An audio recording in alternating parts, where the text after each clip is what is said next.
afternoon.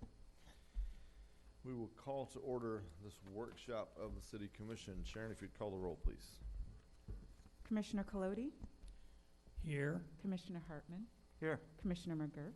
Here. Vice Mayor Sachs? Here. Mayor Owen? Present here. All right. So this is a workshop. We have the agenda here. There's also copies over there. It's general discussion. We've had a few of these. Some of you have attended before. Some of you may be your first time. Basically, we're going to just take each of these and kind of have a free format discussion and give staff some direction. We won't solve every issue or necessarily come to a definitive solution on any one of these items, but these have been very productive in giving staff some sense of direction on where the commission's at, what they're feeling on different things, so that they can make sure they're working on the priorities that we have and working in a way, addressing the issues in a way that there would be commission support when they come back to us with certain things. We're not limiting ourselves to these topics. These are the ones that were sent over in advance. None of us know who sent each item. Some of us probably all sent particular ones that we probably all sent over. So as it gets to each item, we'll kind of go down the line and each have our piece to say. And then we'll try to, we're going to try to keep this moving as expeditious as we can. And then as we get to the end, hopefully we'll have some free time. If there's anything else on a commissioner's heart and mind, we can run down the line, try to hit those items as well if we have time. So that's that. That's how that'll work. We always want to hear from the public. So the first item up is, Sharon, could we get some copies of the agenda just for my colleagues here? I know they're back there, but if you just bring a couple for us. We get, yeah. Randy's got it. All right, Randy's going. So we always want to hear from the public. So we're going to start the meeting with public participation. This is your chance to speak to any item you would like. Please address the commission, and you'll have 3 minutes. There'll be a timer over there, and this is your time to speak. Anything you would like to talk about?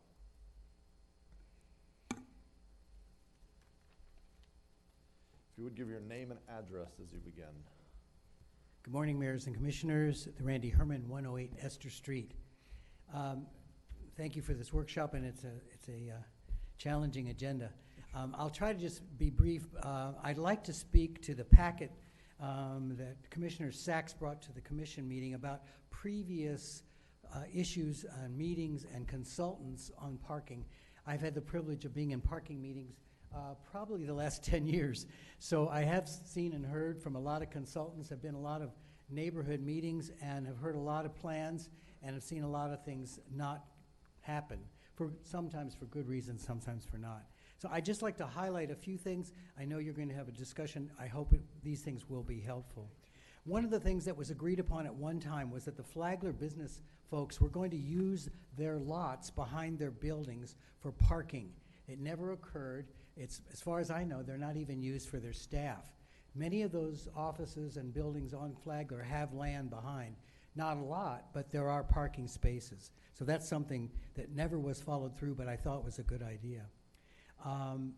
The state land around Marine Discovery Center, I don't think it's ever been fully checked out whether we can use it. It's been floated around, the idea of actually using that for overflow or for event parking. It is a lot of land. It is available. It might require some form of shuttle service. As you know, the shuttle went around and around. The last summary of the shuttle was, due to traffic, it was not probably going to be feasible, and that most folks wouldn't use it if they had all their beach gear. So I don't know how that will be revisited. The parking lots next to the bank, across from the AOB site, that was supposed to be checked out. That's never been checked out as excess parking. The shovelboard course that was brought up to take them down, there was a huge kickback or pushback from the neighbors, particularly around the historic nature of that. And second to that was they felt there wasn't enough, one of the consultants said there was never enough land for the ramps for a garage on Flagler unless you took out a very large portion of Flagler, that you had to have enough land for the ramp, and that seemed to be agreed upon. The Coronado Center is in not the best shape. Maybe that's one thing that could be considered to be taken down and expand that for parking. It's already set up as a parking lot. I don't know what the cost would be to upgrade that center versus taking it down. The county is always, as I understand, refused garages west of 3rd and west of Atlantic. I don't know if that's still a barrier. And the last thing is the lack of buffer zones. I am really concerned about residents leaving the Flagler Beach area because of traffic, trucks, and parking, and we don't have an ordinance for buffering, and it is a problem with noise and light. And lastly, I would just say that the decision you all made with the parking for the marina, I thought that was a difficult discussion you all had. I felt it was symbolic of taking a bite out of the apple. You had disagreements, but you came up with the loading zone and a place for the staff person and for some of the people that live there. To me, that felt like progress, so that maybe biting the apple instead of eating the whole thing. Thank you. Sorry. Thanks, Randy. Yes, ma'am. Margaret Yarrington, 309 Florida Avenue. I don't think I'm going to speak about the trucks to start with.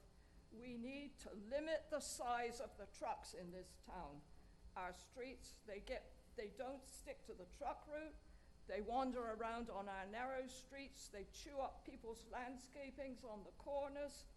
They are a real pain. Other towns have done it, and people have still delivered. They either send a smaller truck, or if they're coming a distance, they have a small truck that ferries from the big truck. We need to do that. Other towns have done it. I believe St. Augustine and Cocoa have both done it in their congested historic areas. Also deliveries, 11 a.m. is too late. We should require deliveries to be done before 10 a.m. You have the beach people. The other thing, on Flagler Avenue, you have 4-hour parking. The merchants wanted. That is too long. People park there for the 4 hours and go to the beach, leave their vehicles on Flagler, not helping the business at all. Businesses are not what drives our town. It is hundreds of residents, homeowners, who pay their taxes and enjoy the quality of life here. We need to preserve that quality of life. On weekends, maybe a minibus to ferry people from parking lots on the mainland to the beach. A tram is too heavy for our infrastructure and our narrow streets, but a minibus would work just as well, like they use in the assisted livings. I'm glad to see that we're going to talk about alternate energy, solar and wind and so forth. We need to reduce our carbon content. We should be buying up any odd piece of land and putting solar on it. If you go up north, you'll find them along the side of turnpikes, odd patches of land in communities somewhat like this. You'll see wind tucked away, and also, I believe, some water current producing energy. I'm glad to see that that's on the agenda. Thank you. Thank you. Yes, sir.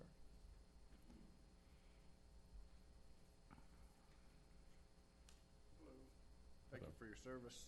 I'm Brad Gifford. I work for NAI Charles Wayne Commercial Real Estate Group. Live at 320 Esther Street. I would like to suggest the city of New Smyrna Beach invest in a tennis facility. Dan Silvestri Investments owns some property, the southwest corner of US 1 and Canal Street. Goes down to the Highway 44 bridge. I think it's 2-3 acres right there that I think would make a nice buffer to the railroad and the US 1 there. And I think that would make a nice addition to the city of New Smyrna Beach.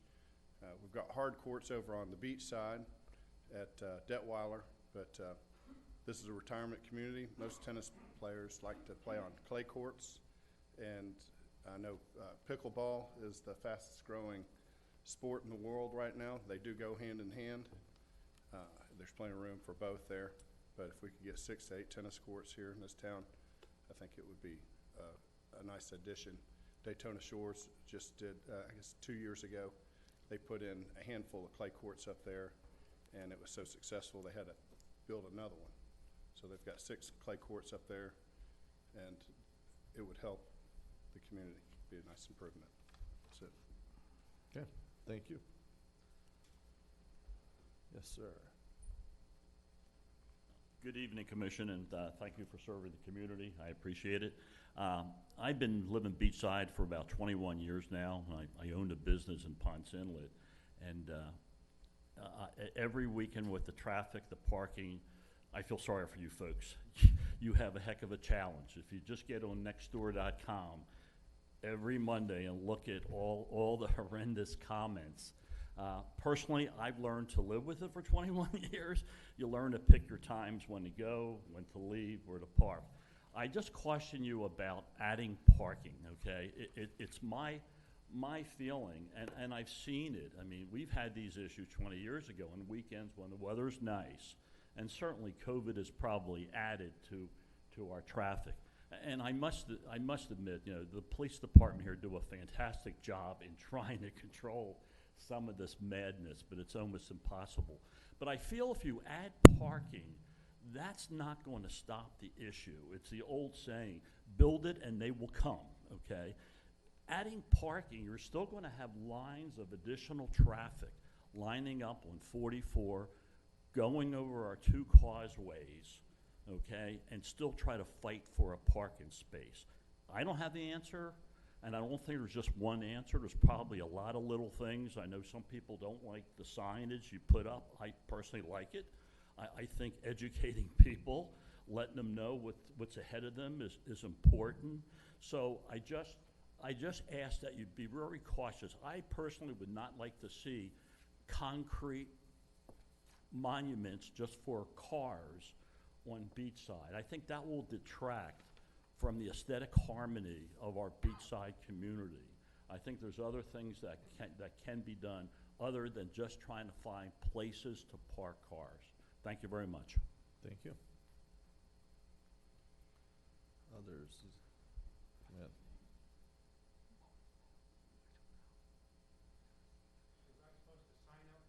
No, you can just come right up and just give your name and address right here. Thank You're you. good to go. Name's Jack McGrath. I live on Beachway Avenue. And the concept of parking, of course, everyone is understanding that. And I'm sure there are lots of strong minds working on it. This mind was working on it also.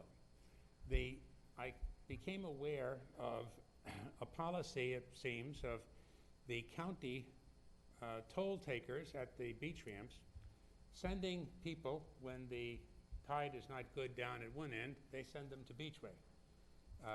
Then I see on next door, as that gentleman mentioned, people outraged. Now, I've lived there a long time, and but 23 years ago, there wasn't the same issue as there is now. But I had this thought. Maybe it's good, maybe you're going to say it's crazy.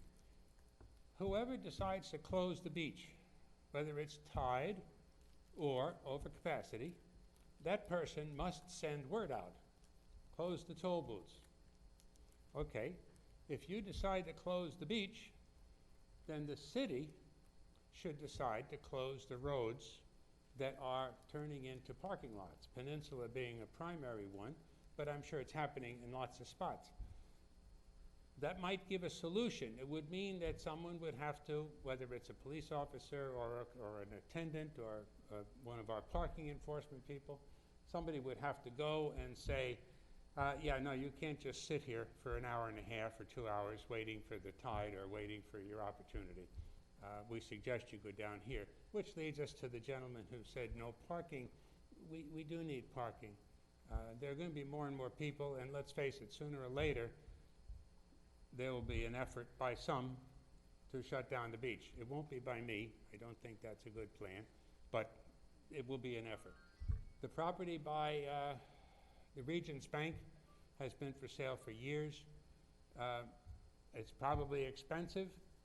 but it would be a prime spot for parking, a parking garage even, I don't know about that. So those are the thoughts of an old buzzard who lives on Beachway. Thank you. Thank you. Hi,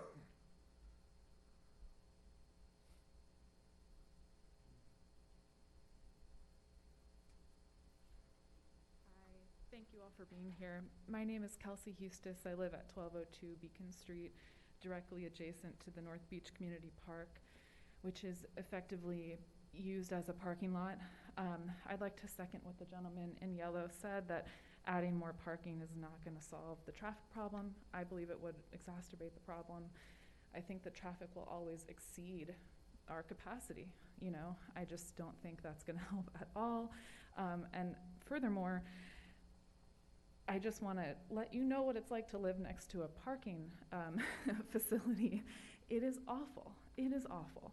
People park in my yard, but even if they just park on Lakewood, all I hear all day is slamming doors, people screaming, booming music.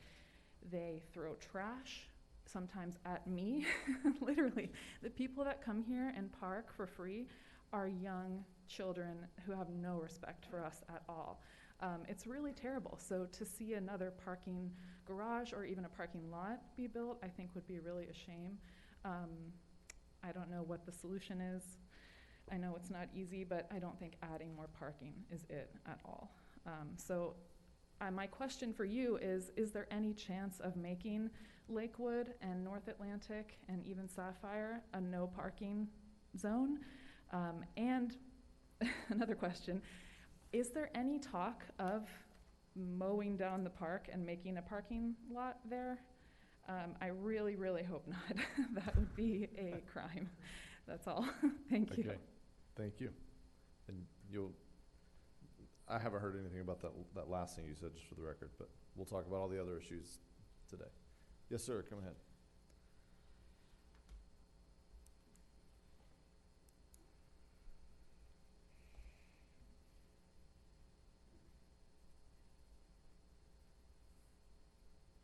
My name is really Jim Smith, and I live at 414 Florida Avenue. I've lived at that address, paid taxes since 1950. My family, they paid the big chunk of it. My concern is I don't think the no trucks on Florida is working. And I say that because I observe it every day. And we have found ourselves caught into like a catch-22, because if we call parking, they say, well, you know, we can't do moving violations. If we call the police, they say, we didn't see them. You know, and if that truck is there parked behind Tatum's, whatever it's called, it didn't come in there by air. I mean, it didn't land on that spot. It obviously drove down Florida Avenue to get to that unofficial loading spot that they're using now. So I wish you would see if there's something could be done to avoid this catch-22 if the parking enforcement people don't have the authority to issue moving violations, and figure out a way that they can get that authority, because that would solve a lot of the problems. As far as data on trucks, and here's where I see a big part of the problem, there is data that says that a fully loaded semi, which is what they're using now, is equivalent to 5,000 cars in wear and tear. Those roads, Florida Avenue and Jessamine, they were never designed for those heavy trucks. So they're tearing up the roads, and I would appreciate if you would think about that in your deliberations. Thank you. Thank you. Any others? Yes, ma'am. If you want to go after her, there's a couple open seats here. If you make your way down, it'll just speed us up. Yes, ma'am. Hi, I'm Mary Ann Freeman, and I live at 301 Beachway Ave. The problem on Beachway is when the ramps get closed via capacity or tide. They line up on the street. The ticket takers will tell them it's going to be an hour and a half, because I'm there. I'm like out in my yard all the time. The ticket takers will tell them it's going to be an hour and a half till the ramps open. they sit there. Like if there's no one there to direct them, they'll sit there, they'll open their doors, put their chairs out. I mean, I feel bad for the lady who lives at the other end with the park. They throw beer cans, cigarettes, they pee in your yard, and the garbage. And you can't get out of your driveway. Like I live on the side that goes into the beach. I put out cones, I put out a sign, and when it's closed for an hour and a half, they block my driveway. That's, you know, and you can say, oh, do all your stuff during the week. Well, in a perfect world, you can. My husband still works. We're not totally retired. So we can't always, you know, hole up in our house during the week. And what we found that does work is when they do close, that someone's there directing them. You can go there, you can't sit here. I'm not sure where they go once they go right or left, but at least traffic is flowing. We can get in our driveway somewhat. They're not there sitting parked with their chairs. I don't think Peninsula's backed up as much. I'm not sure the people above Beachway could get to their homes. That at least is something that does, at least from my perspective, work. If someone would direct it for them to go somewhere, you know, moving, I don't know if someone else can say, you know, once they, where do they go? They just kind of disperse in. Another thing, the intersection at Beachway and Beacon is terrible. The water pools all the way up to my driveway. I just shoveled 500 pounds of sand out of the driveway into the street because that's what they told me to do, and call the street sweeper. Some drainage other than the drain that goes to nowhere. I don't know. That I don't have a solution for. I told the fellas at the street, make some swales so it doesn't pool as bad, so it doesn't get to the driveways. But that's, thank you. Okay, thank you. Yes, sir. Again, if you'd like to speak after him, we got a few seats down here. Come on down. Thank you very much to the commission. I'm Steve Welfer, 220 Florida Avenue, and lifelong resident at 222 Flagler Avenue for 60 years. Thank you for the staff, the commission, the managers, assistant managers been thrown into a hornet's nest over the past 40 years. Nothing's been done. If anything, we've had parking taken away. The latest is loading, unloading on Flagler. The trucks don't fit in the parking. People are swerving around. They got to stop anyway, no matter where they go. In the past, there really wasn't a parking problem as much. It's always been there since the 70s, living on Flagler Avenue, firsthand, partying with them, yelling at them, fighting them. I've gone full circle with them. But back then there were first of all, it was free to get on the beach. Then there were 3 rows of parking, so there really wasn't a problem parking on the beach side. You'd have 2 rows, one behind each other, and low tide you'd have a 3rd one over there. Then we can talk about the spaces. The Marine Discovery Center is a great spot for event parking. You can't have parking there and expect to shuttle over. People aren't going to drive an hour and a half to the beach with all their goods, jump on a shuttle to come to the beach. Rainstorm comes and they're standing out there in the lightning. They're not going to do that. Parking garage at the Coronado Civic Center. That's a grand idea for Flagler Avenue area, beach parking. If you sit there on Flagler and you watch the people come and park and walk down the street with their beach chairs and everything, it's amazing the amount. So it does help Flagler Avenue with their traffic. It helps the beach and whatnot. It doesn't have to be a 2-story. You could put retail downstairs with upstairs parking, and then on top of that outside is another parking. They have grand parking garages these days. You can't tell it's a garage. You're going to be making money on the retail. You're going to be making money on the parking. 3rd Avenue parking garage has been always a possibility right there on the corner. We always have this problem with parking people coming to the beach. Let them come and park there. Put retail downstairs, parking upstairs. They can walk right across to the beach. That's gonna be a big thing in the days when they close the beach. We're going to have some type of parking. We've watched Cocoa, Malvern, everybody else go through it. Now, the places that they've taken away from Flagler Avenue parking, the city took out 21 Space 1 right on Florida Avenue. We don't know where the money went. Columbus Avenue, where the fire department was, I believe there was 5 or 6 lots there. They were sold. Where'd the money go to? The next thing, should we charge for parking on the streets and lots? Of course. People yell and scream they don't want people to come. We can't close the gates. The signs don't matter. I'm a world traveler, and I know when a sign says don't come, I do. So we need to start putting kiosks or little panels there along the street. We need to have all the parking that is public parking within those areas need to be metered. We need to do that. Okay, your time's up, sorry. We'll finish the rest next time. Thank you. Yes, sir. Hi, my name is Rick Tresher. I live at 1903 North Peninsula. We lived there for 23 years. We raised our children there. My wife was born in Fish Hospital, so we're not new residents. And I echo the complaints about traffic. I don't think, talking to Jason a little earlier, I'm not sure you get the full picture of what's going on Peninsula. So last Saturday at 9:30, we left our house and went to the farmer's market. At that point in time, the beach was backed up. The approach was closed because it was high tide.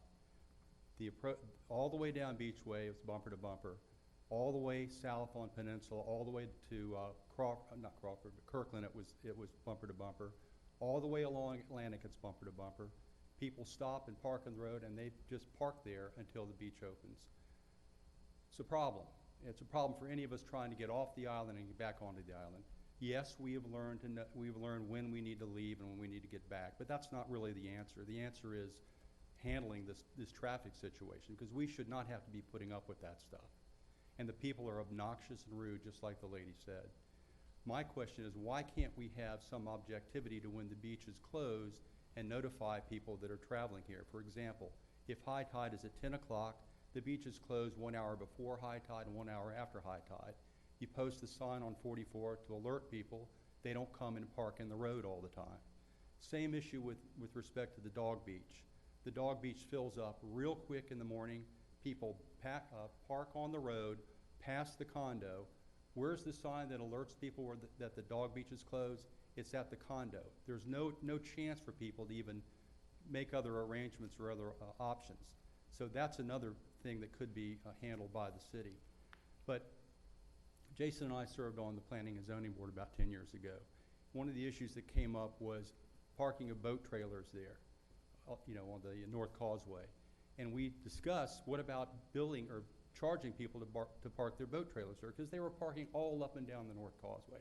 The answer from the City Commission was, we can't do that because we want to be a friendly town. I get that, but we've been discovered a long time ago. And this is a systemic problem and needs a change of direction and change of philosophy on how we handle this thing.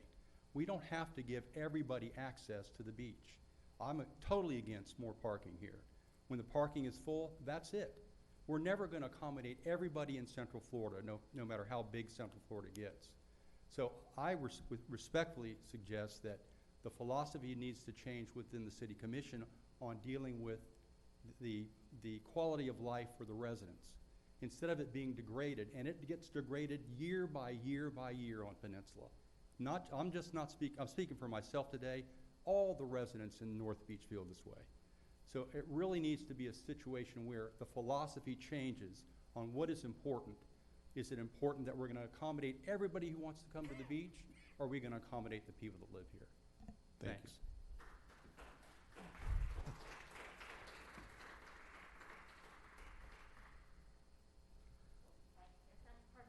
You get to follow that.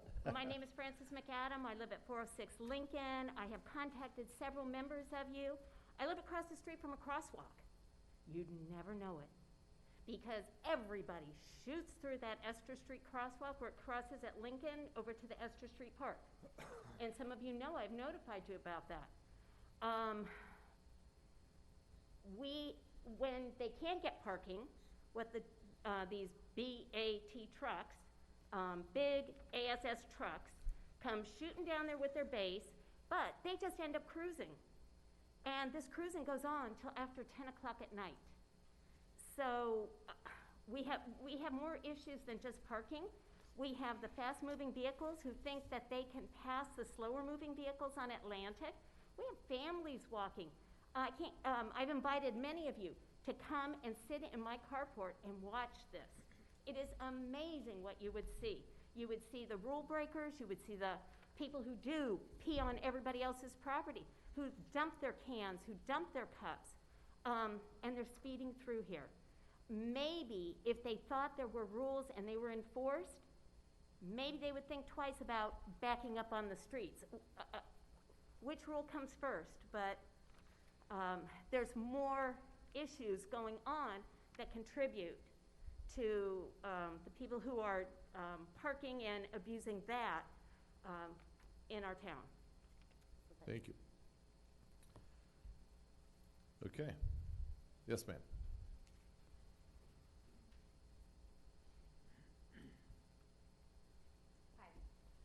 My name is Linda McGrath. I live at 302 Beachway. I just wanted to tell you about something that happened that I think the police are responsible for. The last weekend in March, Beachway was a disaster. I think the whole town was a disaster. I think Peninsula. Well, the weekend that followed that, for some reason, there were police out at the entrance. And 2 or 3 or 4, I don't know how many, but they were, and my neighbor explained it, they were stopping people at high tide and saying, you can't sit here. And people left. And I really don't know where they went, but the police have to be commended for that. That was a fantastic job, whoever decided to do that. And I haven't done it since. So I don't know what initiated it, but I think somebody should look into it and see whether they could do that again. Thank you. Thank you. Okay.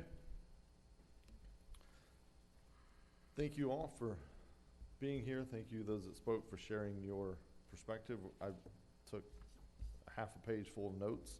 I'm sure many of these items we'll try to talk through and come up. We don't respond typically during this. This is your time, and then we'll talk about it in discussion, or maybe follow up after the meeting if we don't quite get to your comment. All right, so we'll close public participation and begin discussion. The first item up is the one that it sounds like a lot of folks were here to talk about, beachside parking issues. Do we have any kind of a kickoff staff report, or we just want to dive in? If you remember, Mayor, I was the hoping you direction would start was off by that you saying, wanted to I've got have it all figured out. open discussion, so you guys don't want any staff reports at this All point, right. so. Yeah, no, that's fine. I just want to make sure if you had anything ready. I know on some of the topics we do, so. All right, so gentlemen, this is it. Let's see where we can go on this. We'll go with Commissioner Colodi. Well, I did ask to have this issue, the parking and the traffic, put on the agenda. Being a commissioner for that zone, I know all those problems, and I must say, I didn't invite any of these people to appear. So it wasn't a case of stacking the audience. They have real problems. I know the problems over there. I see the problems. I got an email, it might have been 3 days ago, from a resident who lives out near the end of Peninsula, the north end. And it really disturbs me when I have to see that people have to plan to go to the store on a Thursday because they know they can't get through the town, not even efficiently, but hardly at all on these heavy traffic days. I did request a couple meetings ago the extra police out there. They've done an excellent job as far as they can in giving tickets and moving people along, but the fact is there's just too many people coming to the beach. I have a big problem with the cooperation we get from the county. I know there is some, but I would like to see more advanced warnings as to when they're going to close the beach so that we can tell people to go away. I would. I wasn't aware of the people who parked and sat out in their lawn chairs on your lawn. That was the first time I ever heard of that one. I've heard every single one of the other ones. Adding more parking is not, in my mind, a good solution.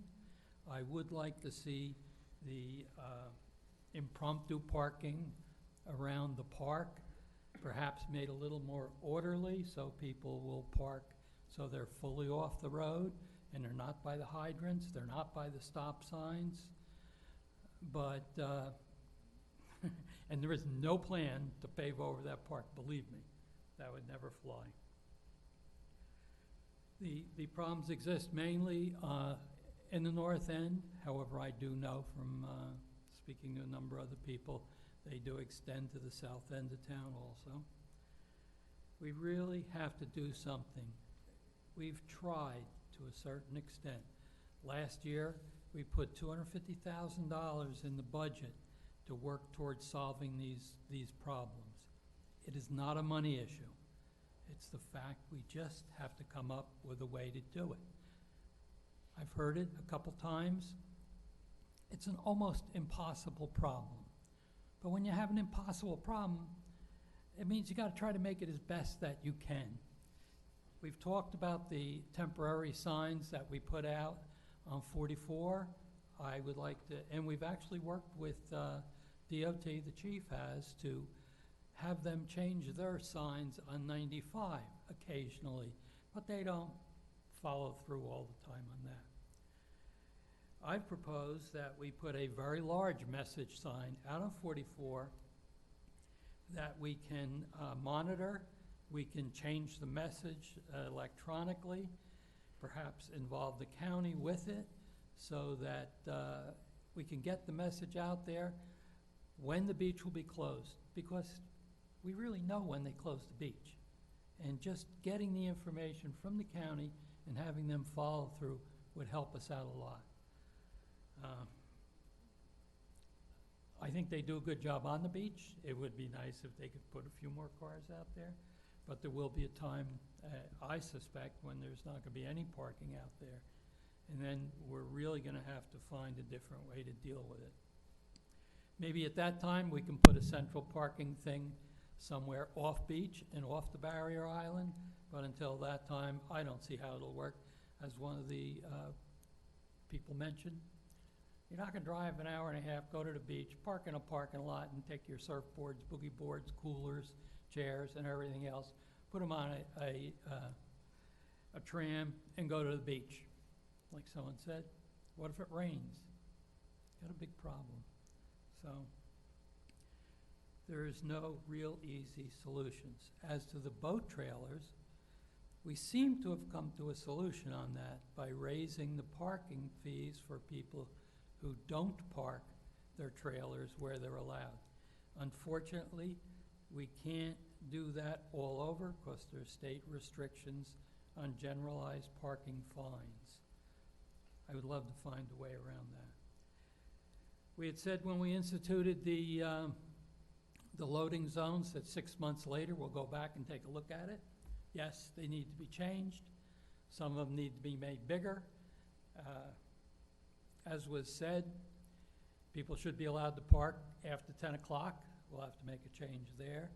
I would like to see them painted red so they're more visible. The main questions I get from residents is they're sometimes unaware that they miss the curb being painted white. They miss some of the signage. So they inadvertently get a ticket, they call me up and they say, I got a ticket, I'm paying it, I made a mistake, but it really wasn't my fault. So hopefully we can adjust those so they work better. Mainly for the residents, to help keep the traffic off of the side streets. Maybe we should put weight limits on it. Maybe we should empower the police a little bit more and give them more funding, and hopefully when we have a few more policemen out there, we can actively ticket those trucks going the wrong way. They still drive down Cooper, that's posted no trucks.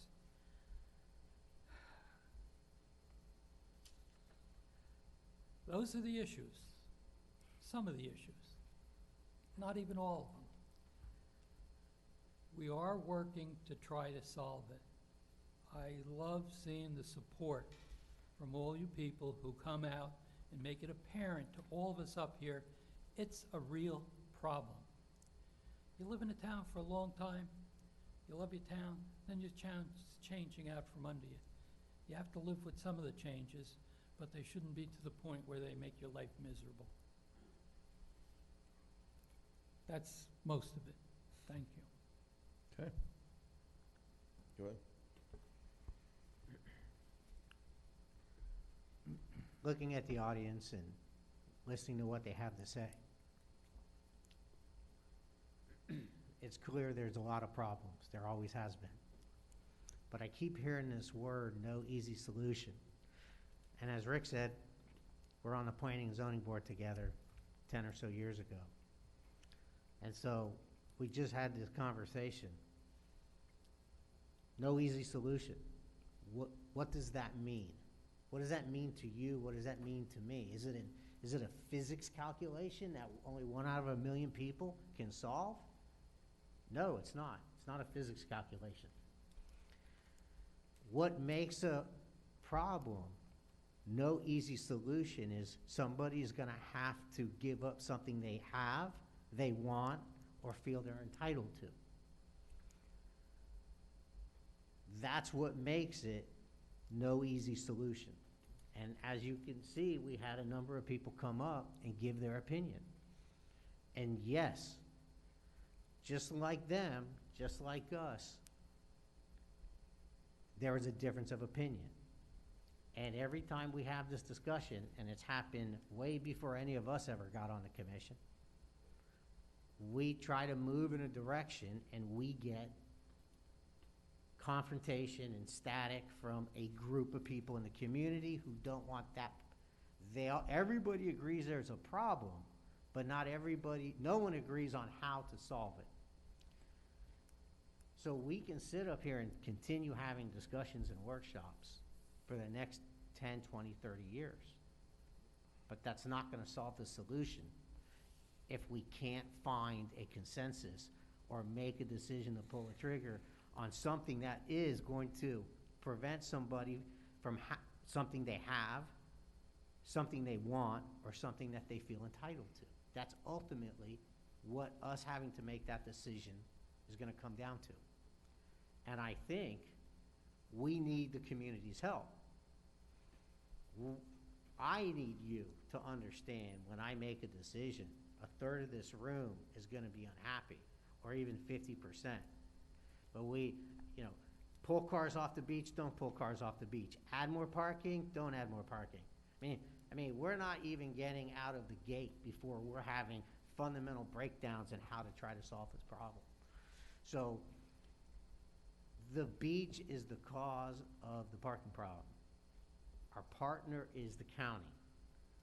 Whatever we decide, we're going to have a good relationship with our county council. And we're going to have to find ways, things we haven't done in the past. We can talk about signs, and that's great. We can put up 50 signs. I don't care. I'll put it in the budget.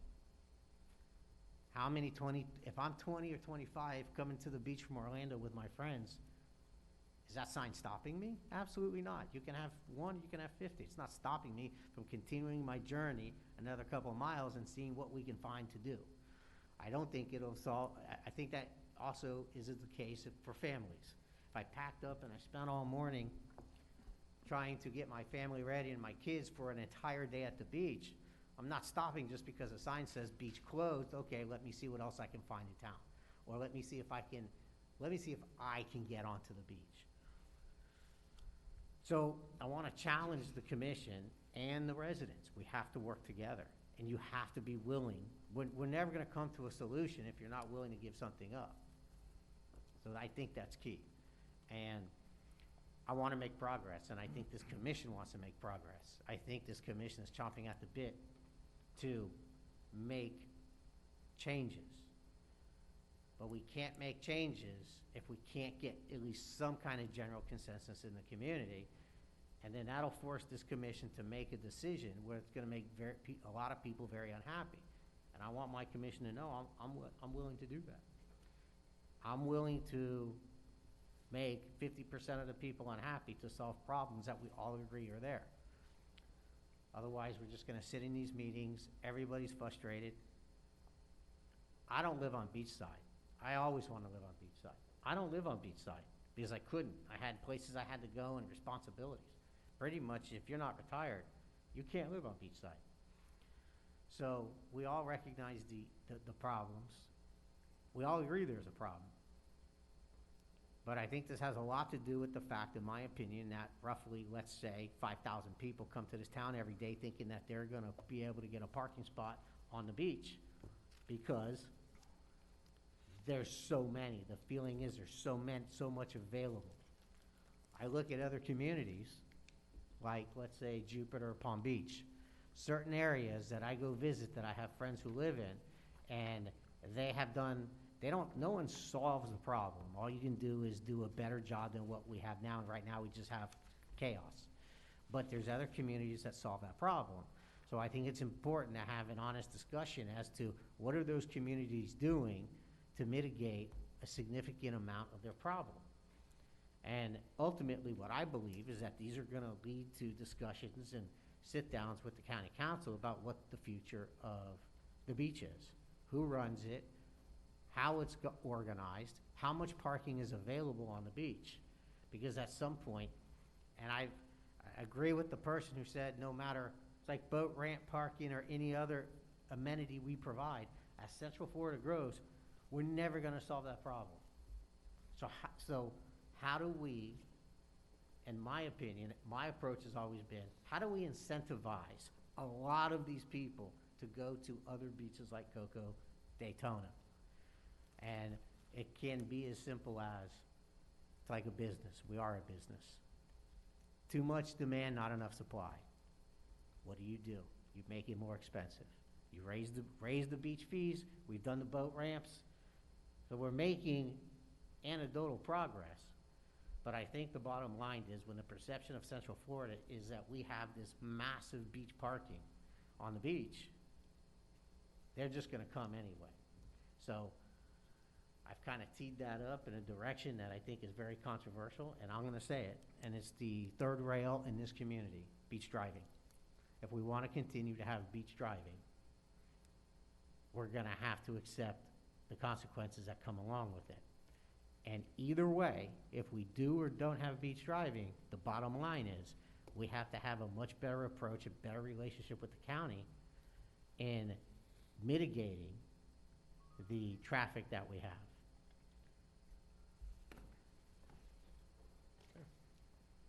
So, Mr. Mayor, Go ahead. we certainly have a problem, and part of it is communication with the county. I think our interests differ like 180 degrees. They want more people on the beach. I found this out because I think their chair wants to make it free. It's nice to have it free, but I think it will increase the problems that we're facing.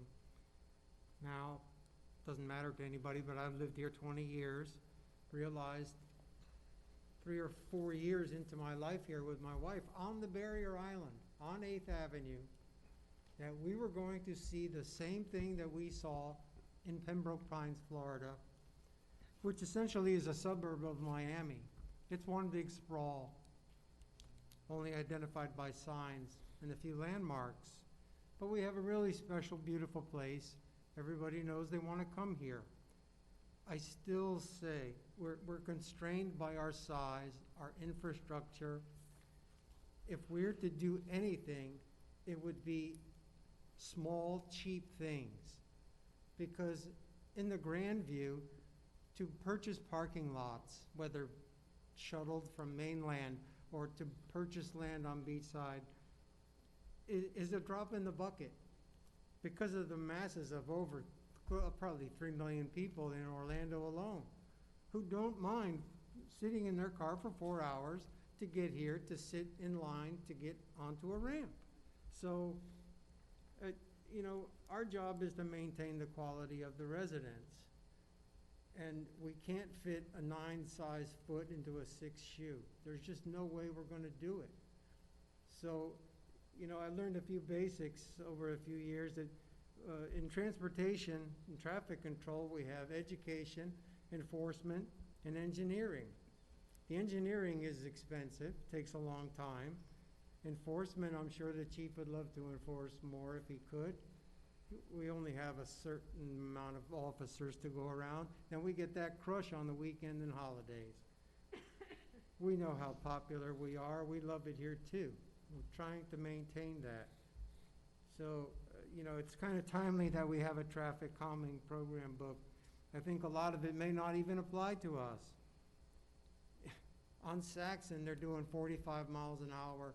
On Peninsula, where the speed limit is 20, I think, or 25, they can't even move from a crawl on weekends.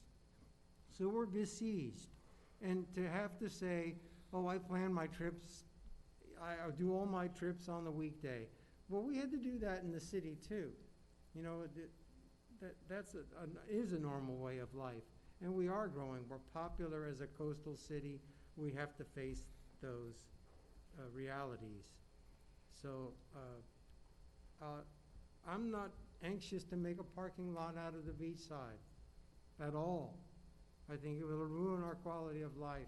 It's a very small ecosphere.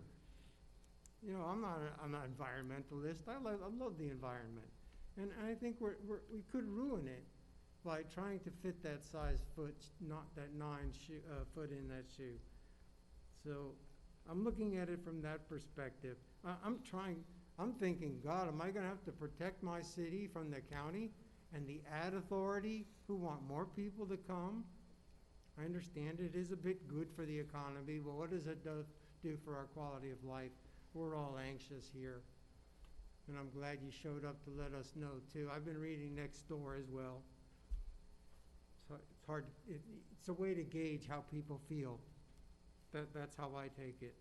And I feel the same way after living on the beach side. I love it. Tremendous assets, a national park down at the end, and a really long beach. But I heard that the county chair wanted to open 27th Avenue going southbound, but it's all sugar, it's not sugar sand, it's the red sand. You can't even drive through it. You can't get a bike through it. So if it is 2,500 cars that we can fit from 27th to the inlet, that doesn't sound like much. We remember the days when they were stacked up too deep.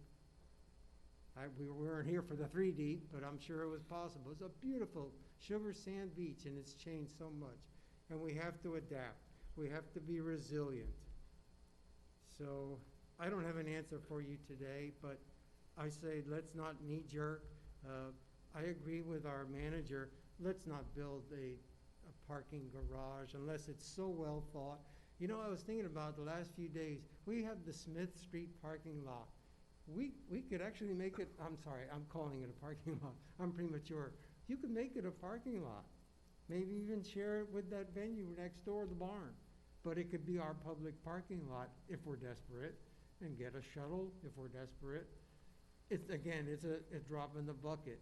I think anything we do is gonna be a drop in the bucket, but let's not ruin our quality of life to make us a parking lot for a disappearing beach.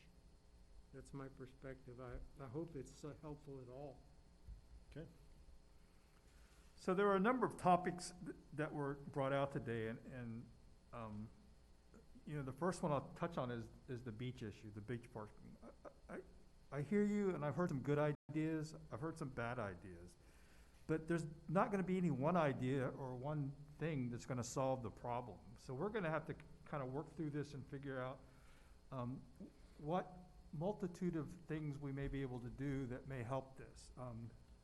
I think the early signage out further west would be beneficial. I like the idea that the PD was there to try to stop all that. I mean, if you're parked on a right-of-way and you're outside your car, that's a parking violation, is it not? No? Yeah. All right. But, you know, we need to do something that's going to help improve the quality of life. I mean, to park in a roadway and pull your chairs and your coolers out, I mean, that doesn't do anything for anybody. So I think we're gonna have to come up with some combinations. I know there's a lot of no parking garages, but I think parking garages can solve some of the problems. It's not gonna solve the beach problem, but it may solve some of the other problems. But certainly the diversions, once the beach is closed, we divert them to another exit or another entryway. And the signage, I think, would certainly, would be a beneficial. It may give some of those people, a little earlier warning. I don't know, we may want to start advertising in the Orlando Sentinel that the high tide is at 10 a.m. and the beaches will be closed the hour before and the hour after. Maybe the people who are coming here to the beach will have a little better information and not be a part of the problem. So there's a lot of things out there that I think we can work on, that we can tweak and move forward and try to solve some of these problems. The issue with the truck route is it's not working. I mean, we've tried it, it's not working.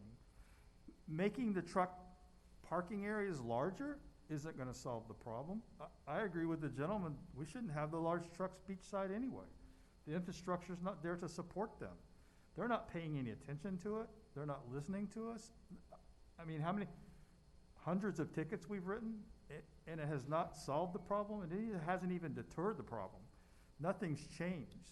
So if in fact it's gonna have to come from those industries that are delivering and the businesses that are requiring those deliveries, we're collectively gonna have to come up with a solution to resolve some of these issues.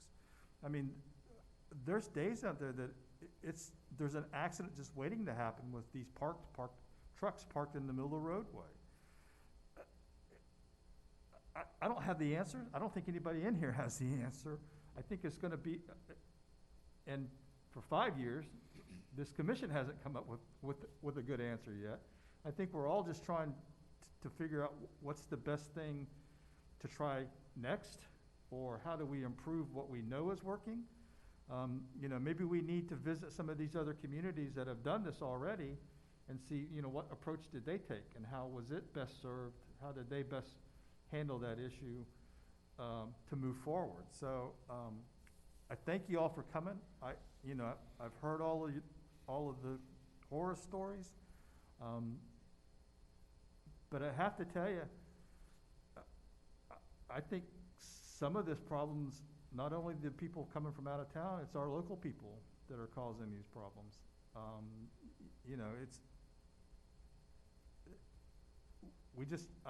don't know, there needs to be a little, I guess we need to have a communication problem. We have a communication problem, is that we're not getting our message across or in a timely fashion so that these people can be better prepared. And I agree. At some point in time, it's no longer about the economics, it's about the quality of life. And that's where we need to put our focus on going forward. Okay. So a couple things. I've heard from the community and others some eloquent restatements of the problems. But we're still, I haven't heard too many from community or commission concrete, hey, do we want to try A or B? And I think the reason is because, as Commissioner McGurk said, you heard it even in public participation. One gentleman spoke and said, I'm thoroughly against this, and the next gentleman, they complete agreement on the issue, said, I agree that was a real problem. I disagree with that. I think we should do that. And that's the reason, as you put it well, that some of this stuff it's tough because, should we add parking? Should we take away parking? Should we, I will say, I think a couple of things. I think on this, we need to have what I would call, I like the Apollo 13 mindset. And that means you take every available option and you put it on the table. They took everything they could bolt off of that aircraft they put on the table, or that vessel, and they said, we may not need any of these, none of these may work, but we have at least talked through every single one of these.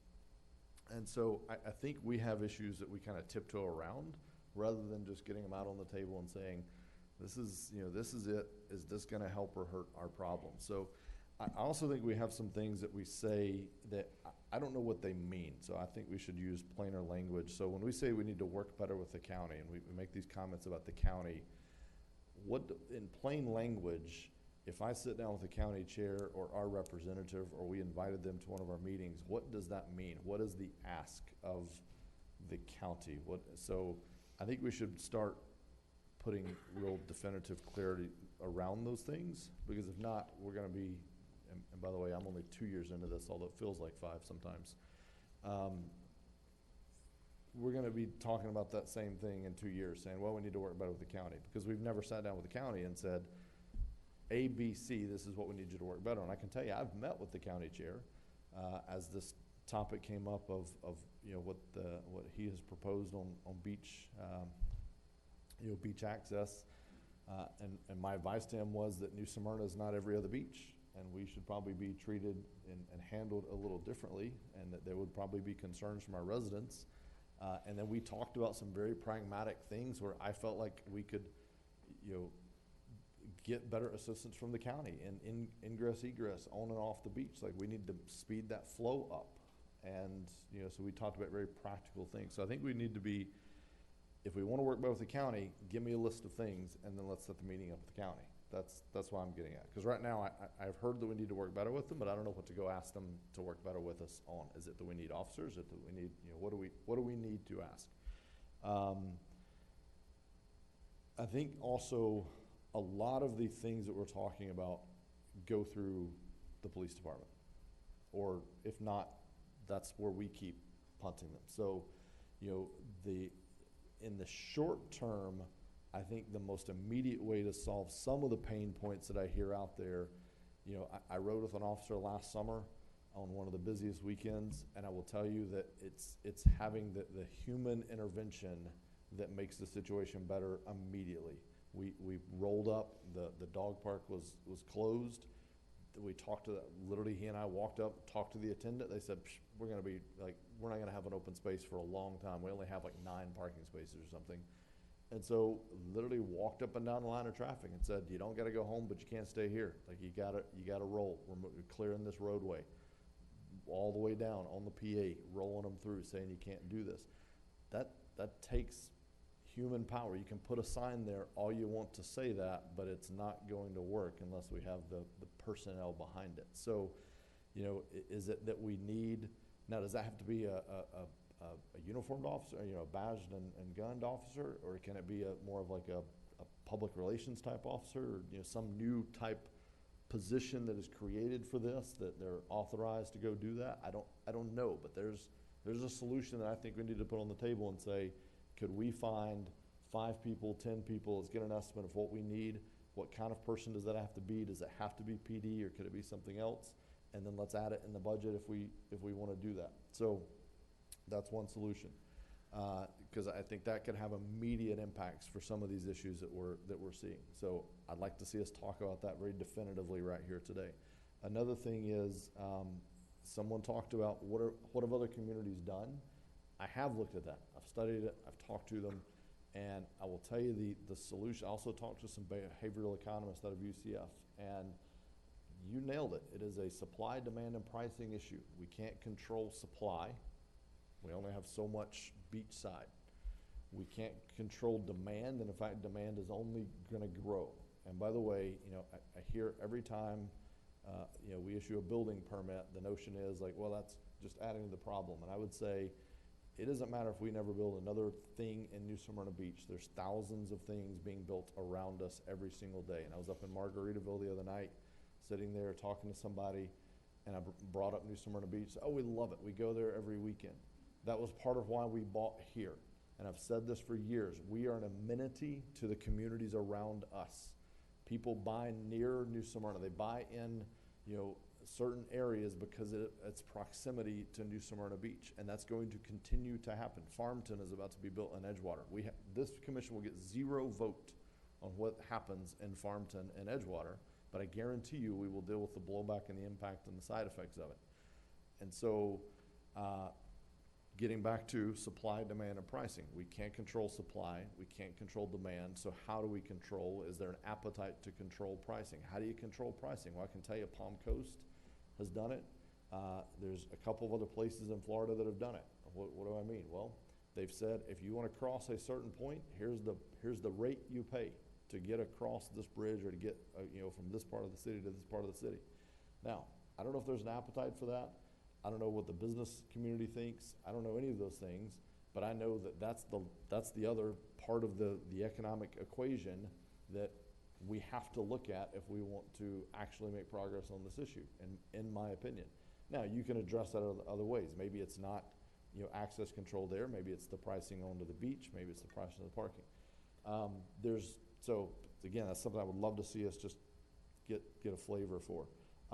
There's rules, like, we deal with this thing where people are tailgating in the street, essentially, is what I'm hearing. So, maybe that's a one-off, but it sounds like it's probably happened. I believe it, I'll put it that way. It doesn't blow my mind to picture it happening.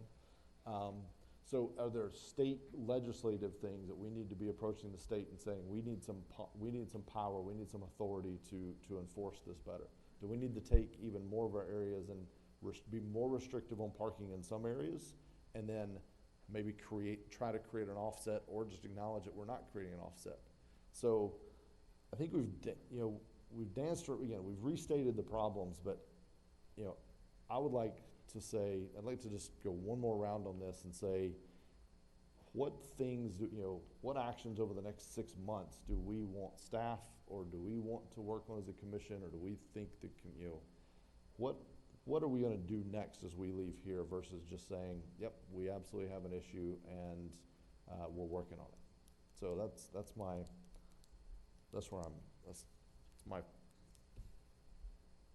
thoughts. Well, I'm glad you asked that, because I have my list Okay. of things we can do now. I know that the police chief and our manager has been working very good at providing the funding for extra police, and I would like us to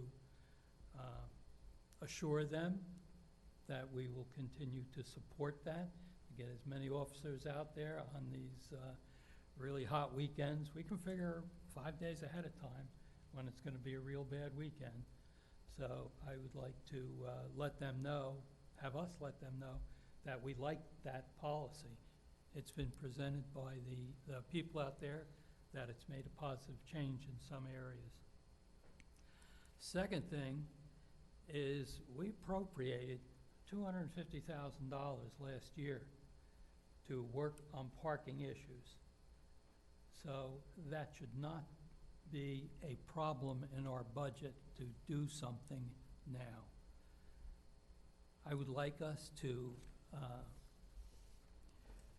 relate to the manager that we want a really big controllable message sign out on 44, either just west or east of the interchange.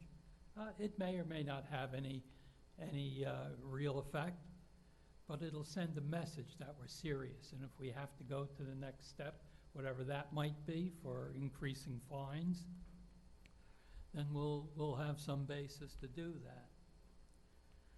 I also don't like when I see our advertising and our Southeast Volusia advertising and the various other advertising agencies. Go to New Smyrna Beach. That's Orlando's beach. It's great. So let me, hang on, I gotta interrupt you. I've seen it. That ad hasn't run in 5 years. It ran for 6 months 5 years ago. It hasn't existed since. They do not advertise anywhere within a few hours of here. The billboards are down, I know The that. billboards were up for 6 months and they came down. They haven't been there Yes. for 5 years. But I'm saying they don't do any advertising. I've talked to them explicitly about this, so I gotta defend them a little bit. They don't do any advertising within a driving distance of us. They're advertising to people that are coming in to stay, not to drive in. Perhaps I misspoke. Maybe it's the Chamber of Commerce that's doing it, because I've seen it on their website. and their Perhaps, I can't speak for that, so just so we're clear. We just have to let people know that we're New Smyrna Beach, primarily for New Smyrna Beach residents. I do have a problem with our interactions with the county. Last year, we passed a resolution telling the county it was our intent to fund $250,000 worth of improvements towards this problem. We asked them to contribute a like amount, but they didn't. I did attend a meeting with the county manager along with our manager to personally let them know how serious this issue is here. They have many issues. They got a lot of towns. But somehow I think we're not getting our fair share of attention from them. So yes, I think we should go there. I have a suggestion on fees, and this came from one of our residents, not one who's here, was that maybe the daily beach pass should be raised at least to $25. And what they should do is a 3-day beach pass for $50. That may raise some money that they can contribute towards improvements. I know they do operate at a deficit now for their maintenance, but they are the key to how we're going to solve this problem. And we have to push them on cooperation. Okay. Certainly, one lady mentioned about a drainage problem near our house. I asked them to contact the county manager because we also budgeted money to solve those little drainage problems. So I didn't write your name down. Thank you. Okay. So extra policing. So I'm just trying to make a list of these, and people, we can add to it, but I just want to make sure we comment. Supporting the extra policing. You mentioned the $250K for parking issues. What specifically, what direction do we need? I mean, that's not enough to do. I mean, is that more lots? Is that, what is that? Well, money's not going to solve the problem. Yeah. But it's there to fund whatever ideas we come up with now. And Okay. the one that I would like to fund now is the sign to start The with. sign, okay, got it. A really big sign, maybe 2, maybe some type of agreement with the county Okay. for them to supply us the Got it. beach closing information. Okay.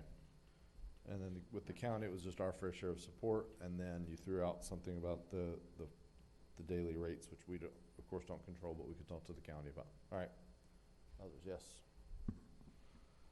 Okay, you want issues on how we can try to work with the county.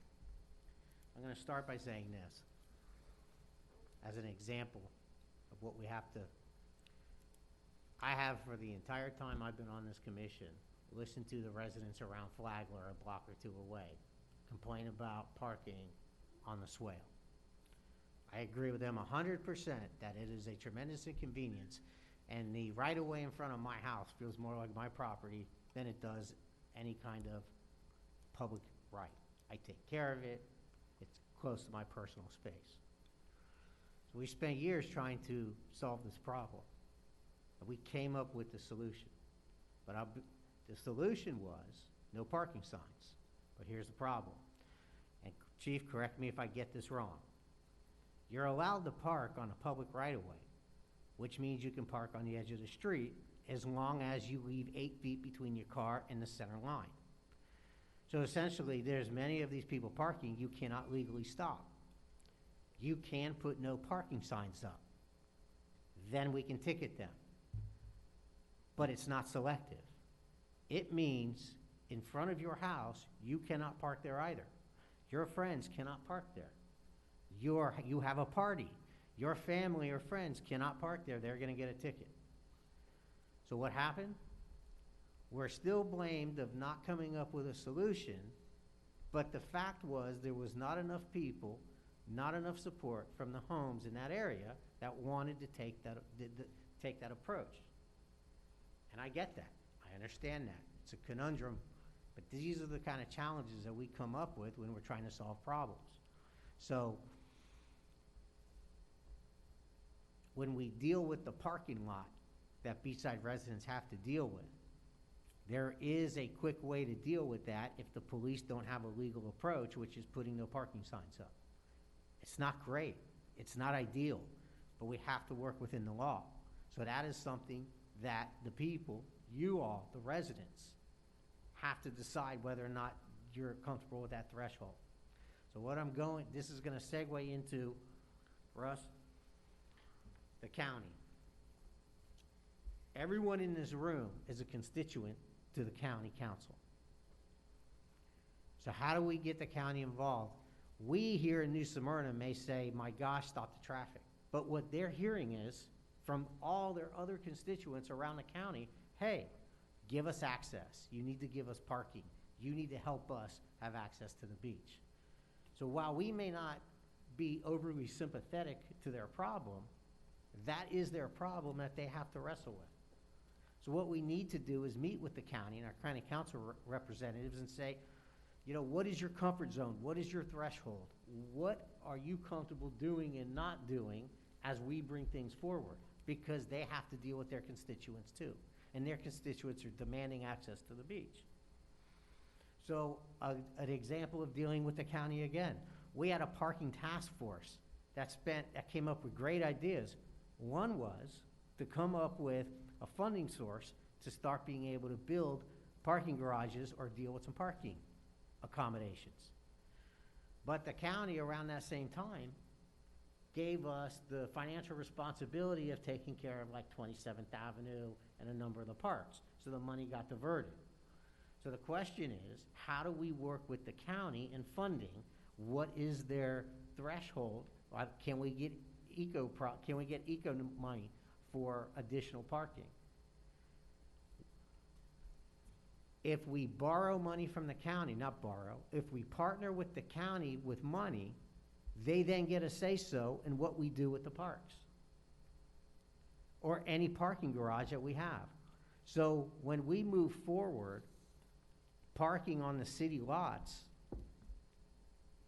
I propose that New Smyrna Beach residents got it free, which went through. What happened? County council said, wait a second, we help pay for that.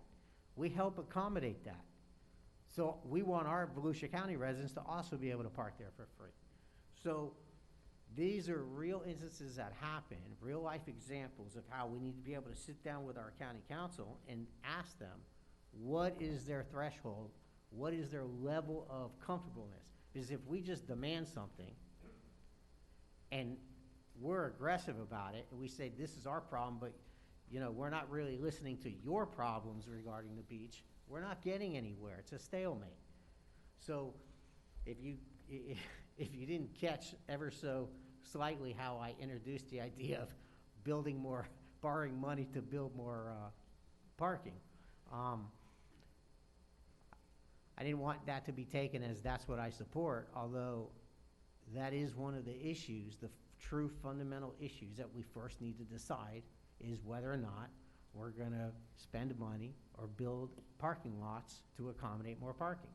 So I think that putting together the right approach is going to have to include making sure that we have at least a reasonable amount of parking accommodations for not only our local residents, but people who come in around the county. It's not our beach, so we have to be careful in that approach we take.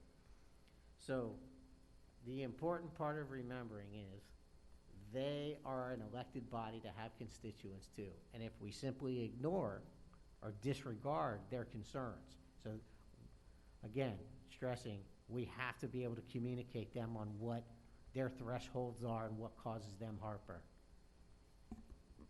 Okay. So one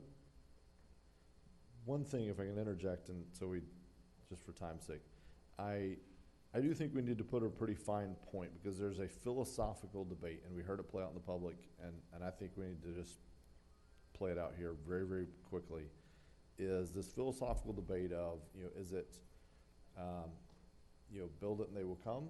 So if you built parking, does it add to the problem or does it subtract from the problem? And I think that would be, I think giving staff a, you know, an indication of where this commission sits so we know whether or not to spin our, you know, where to spin wheels. So Commissioner Colodi and Sachs had made it pretty clear earlier, both of them said they did not support, you know, additional parking. So I think as the three of us talk, I would like to just kind of get a sense of, and I'm not holding you to on any particular spot, parking garage, I'm just saying in general, Do you think we need to be trying to pursue additional parking, or do you think we need to try to be pursuing other things as opposed to that? So, Yes, I think one way or the other, we do need to pursue additional parking. okay. Mr. Mayor. No parking garages. So, okay, so no But I do garages. support some additional parking and putting more order in the parking we do have. Okay, so no Right, garages. it's not gonna solve but the other things. problem, but there are the rest of the year where we do have people that go to the beach, and there should be a place to park. Okay, got it. Glad you clarified that. Yes, sir. Thank you, Mr. Mayor. If we can glean profits from additional parking for the county's visitors to the county beach, that would help. Immediately, I would like to see more enforcement, and I know that's really a very tough ask. And the ask is not really from our own PD and code and parking enforcement, it's from the county. Because, you know, we have this beautiful amenity that's the county's, but they have to get through the city, impact the residents, and I worry about public safety mostly. That's why I've been pushing for the traffic lights, for the fire stations.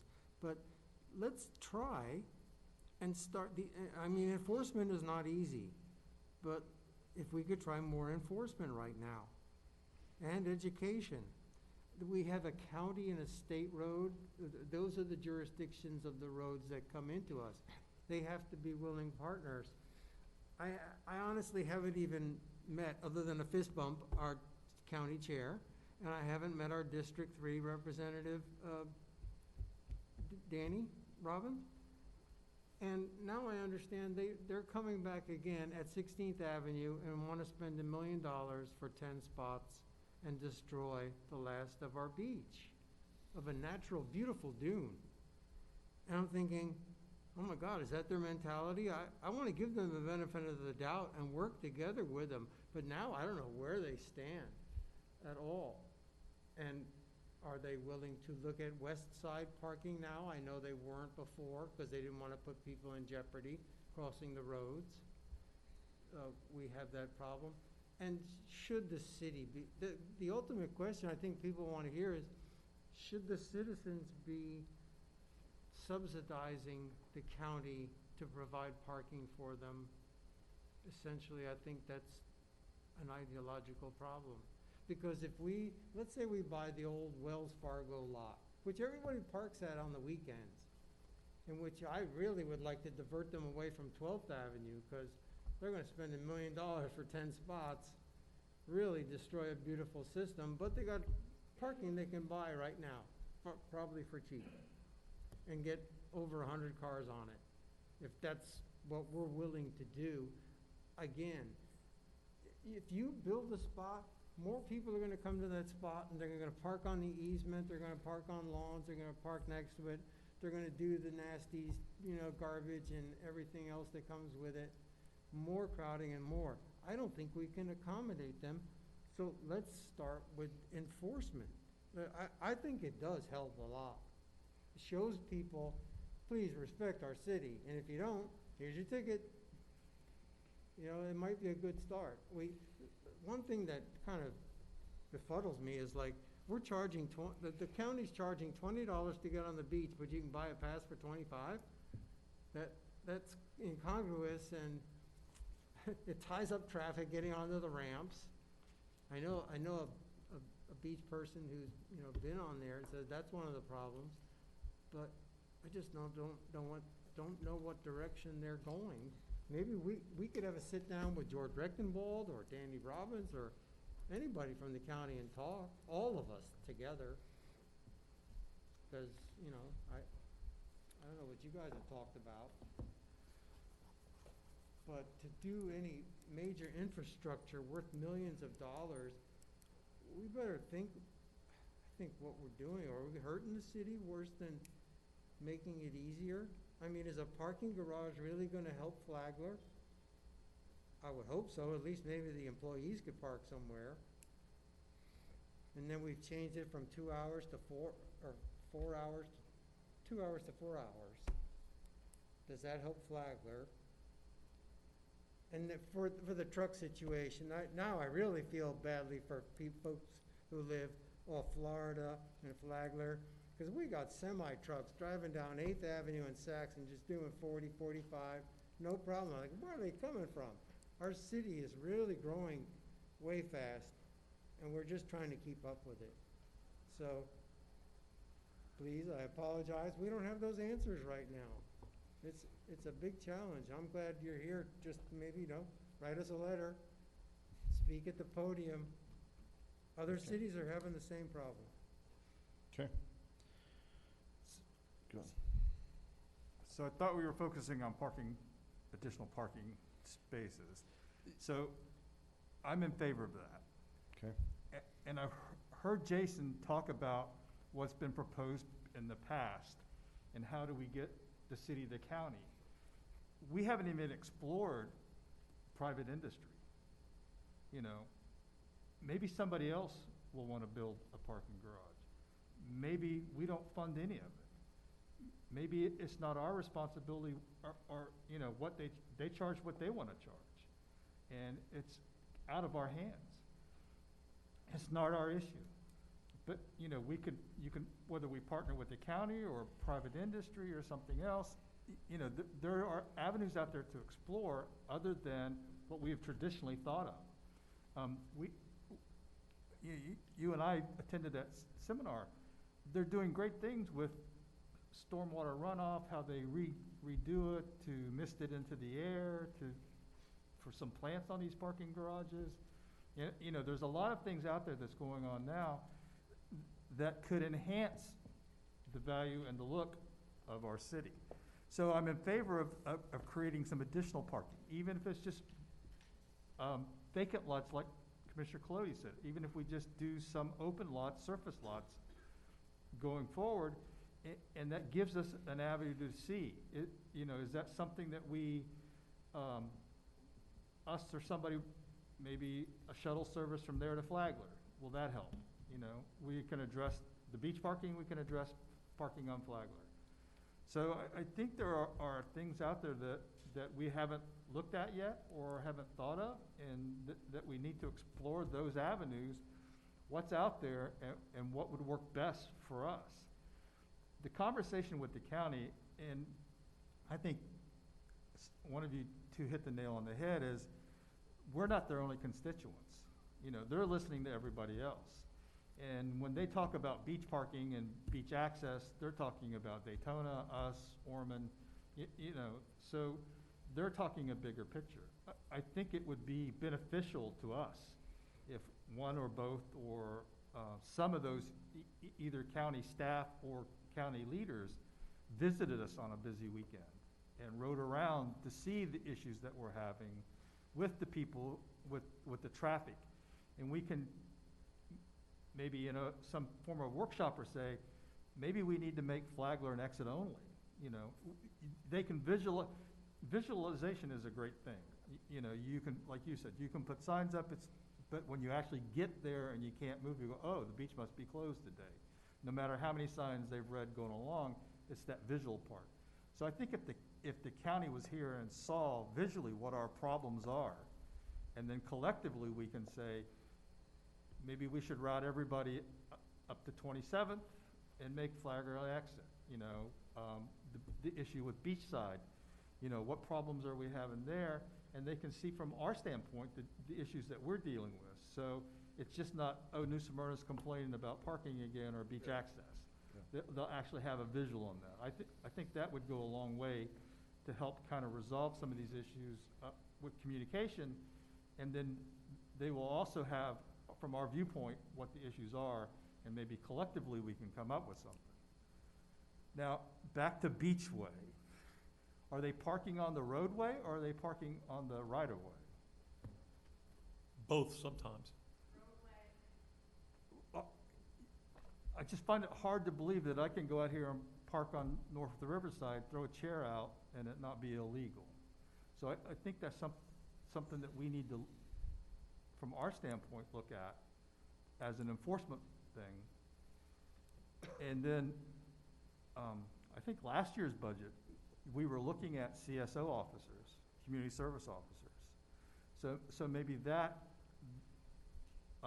would be an avenue to to expand on, so that they're not full-time officers, they're not high-risk pensions, you know, so that we can maybe use those kind of, and you know, it's a conversation, is how do we incorporate some of those people to actually be out there on a busy weekend and saying, you have to move on, you have to move on, you can't park, you know, you have to go someplace else. So whether it's truly a sworn officer or a CSO, you know, I think those are things that, how do we get our hands around that? You know, how do we get that idea out there? How do we improve on that? And then how do we make it happen?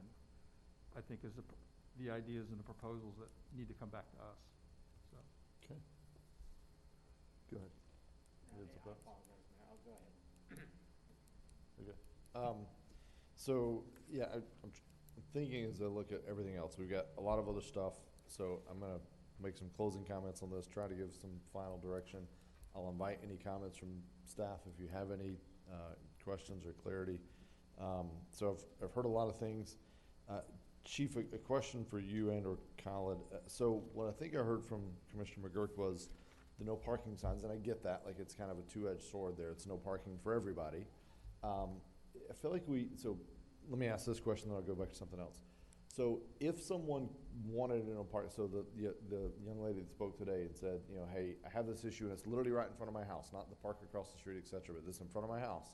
If they called you or whoever they call and said, I wanted a no parking sign and I'm willing to say this applies to me too, are we okay with that? Do we have any, I mean, we can't guarantee round the clock enforcement, on call, et cetera, but if we think that helps, can we do that?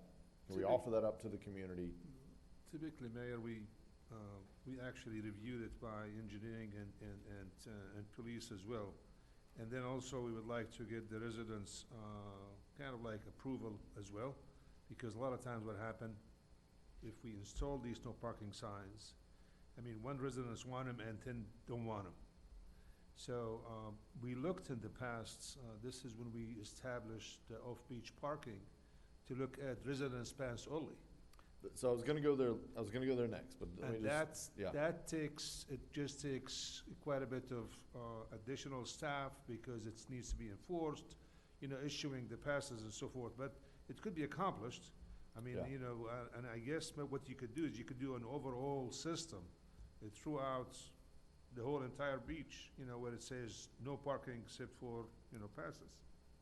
But that's, again, it's a lot of work. So in the short time, if someone calls and says, I don't want parking in front of my house, I'm tired of dealing with this, I'm tired of not being able to get out of my driveway and people, you know, urinating in my yard, I want a no parking sign in front of my house, and they call you, does it come to us? Do you just do it? What is the? We reviewed it and then we make a recommendation, bring it to the commission. Okay, and you're nodding, okay. So one thing we can offer to residents is, we're willing to hear you if you wanna bring that, and again, we may not do a whole block, because your neighbors may not all want it, but if a block came, or even just one person came, I mean, I'm just saying that is one tool we have in the tool bag. I would like to see us pursue this broader approach, which is a much more no parking areas with a resident parking pass for these areas. I think that's the long-term direction that we're gonna have to go, where you take entire areas and say, it's no parking over here, not on right-of-ways, not in parks, you know. I mean, the rogue parking, I call it, is just, it's out of control, it's not safe, it's out of control, and, you know, but yet this other issue that you talked about, this is the way we solve that, is we make it ample, no parking, but the resident pass means that I can have my friends over and they can park, wherever. So, there may be issues to that, and we will need enforcement. I'm coming to that next, but I think that's the direction that we have to head. Yes. What do you do about the person in Coastal Woods that wants no parking signs in front of their house? Is it gonna be restricted to, I mean, that's. Coastal Woods in front of you mean like no parking, you say? Right, we've just said that any resident can call and say, I want a no parking sign in front of my house, and it goes through the whole, where's Joe? You know, he's complained about parking on some of these narrow streets over in Coastal Woods or Venetian Bay. And do we, unintended consequences, No, I hear do we you. open it up everywhere, or? Well, I'm just, right now, what is, if someone called, Joe called right now and said, I want to know parking center in front of my house, what is the process? Well, that's what we do, is we reviewed it and make a recommendation to the commission. So police reviewed it, engineering reviews it, and if they agree with it, then we make a recommendation to the commission. So it doesn't mean that anybody asks for no parking signs, they're gonna get it. Right, yeah, but It's gonna be another stop sign issue, is that? that's what I'm, yeah, it's gonna be stop signs and speed humps. Times 20,000. Times 20,000. You know, so, Mr. Mayor, All right, yeah. a quick I'm sorry, Randy. Hang on, Go ahead. let him finish this off. so I think it was my time, but- I think going forward, we need to kind of look at that Yes. and say, are we gonna do restricted areas, you know? And how do we craft that, and legally can we do that, so. Yeah. So, I guess my question, so there we get to, do we want to spend any time on that? Is there appetite for staff to spend any time on looking at restricted areas on a broad scale with some kind of a mechanism to manage that? But my point is this: we can't make that decision without the support from the community. Yeah. Because we're all day long can say, let's task staff with doing that. And then they come back and say, yes, okay, here's how we're gonna do it. And the And community then we get says- pushback. So when Deb Dugas, for 10 years, has said she wants this, a block on her street, she said ultimately, I couldn't get enough residents to agree with me. So it didn't go anywhere. That's the heart of how we need to bridge the gap between, we legislate for you. We don't just come up with stuff to hurt you or penalize you. We need the residents to tell us ultimately how we're gonna help them. Yes, but I think it is, I haven't forgot about you, I'm coming back to you. I think it is our duty, though, to try to be the thought leaders and put some possible solutions on the table to even get their perspective. So maybe we stop at this and we say, all right, this is an idea on the table. Now let's circulate that, let's let that marinate and figure out if we even have that support before we spend. Yes, But then that's it's a what I'm chicken saying. egg, because what I'm saying is, I don't wanna marinate it and get great support, and then the city attorney says, it doesn't matter, you can't do it anyway. It's like, you gotta do a little bit of legwork to figure out, is it even But- worth debating? But my understanding is we did it. Okay. And my understanding is we can do it. But there wasn't enough people on the street who wanted it. So, Got it. but I agree with you. I think at this point, it's not can we do it, but I think whether it's, staff time should probably be spent on somehow getting some kind of broad support, or look for broad support within let's say, North Beach, and determine whether or not it could be done, because again, we're gonna have half the North Beach here wanting it and half the North Beach not wanting it, kinda like the stop signs. Yeah, which you can't always legislate, and I'm not directing this at you, I'm just saying in general, I think there are many things that they may not have been overwhelmingly popular up front, but then with time, it becomes evident that was the right thing to do. So if we, just keep that in the back of our minds. All right, you had a comment earlier, sorry. Just quickly, Mr. Mayor, public safety is tantamount in my mind, and hearing that remark from one of our constituents about an elderly husband and fear for his cardiac condition, and will fire rescue be able to get to him in time? For me, being in that field, I realize, yes, a lot of traffic can put a big delay on it. For me, should we ask, I'm guessing a police cruiser has a little more leeway getting down the street, but for a fire engine or a rescue truck, a lot more difficult. Shouldn't we engage the county and the state to say, hey, look, we're having public safety issues with this? Because I saw a video on Nextdoor with all the traffic practically stopped in line waiting on Peninsula. It was astounding to see, but actually familiar, because we see it on Saxon a lot when people go home from a rainy day, or people all leave the beach on Atlantic. So we see that crowd, and it's always concerning. How's rescue or how's police going to get there if something, God forbid, happens? So that, to me, is very important. You know, Yeah. again, we only have a small beach. How are we gonna fit more than 4,000 cars on the beach? The county should come and take a look at the situation on a Sunday Yeah. afternoon. I'm getting back to that. We talked about that. All right, so, okay. I would also like to see he mentioned the CSO officers. To me, it's kind of almost a glorified crossing guard position that we need out there. I'd like to see us put money in the budget for that. I would also be amenable to this $250K that we have in the budget this year. I don't know how we're doing on police budget in general. I feel like we've had a lot of overtime. But I'd like to see us ramp that.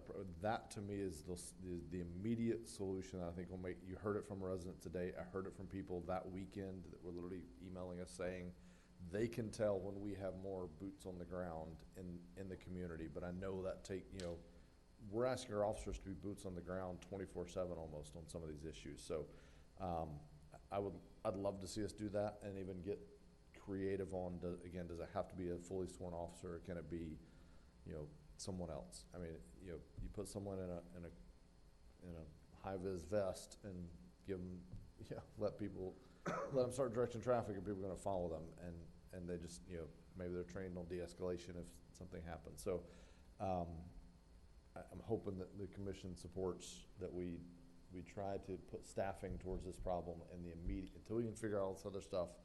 That is the solution, but we can't necessarily have, they spend all summer, standing on a street corner. We can't have them be everywhere at all times. So, but yeah, I'd like to see us increase that. I'd like to see, to me, anything we do parking related from this point forward. In fact, anything we do parking related, I think we should think long and hard on whether it's on the funding sources and the potential impact that means for the future.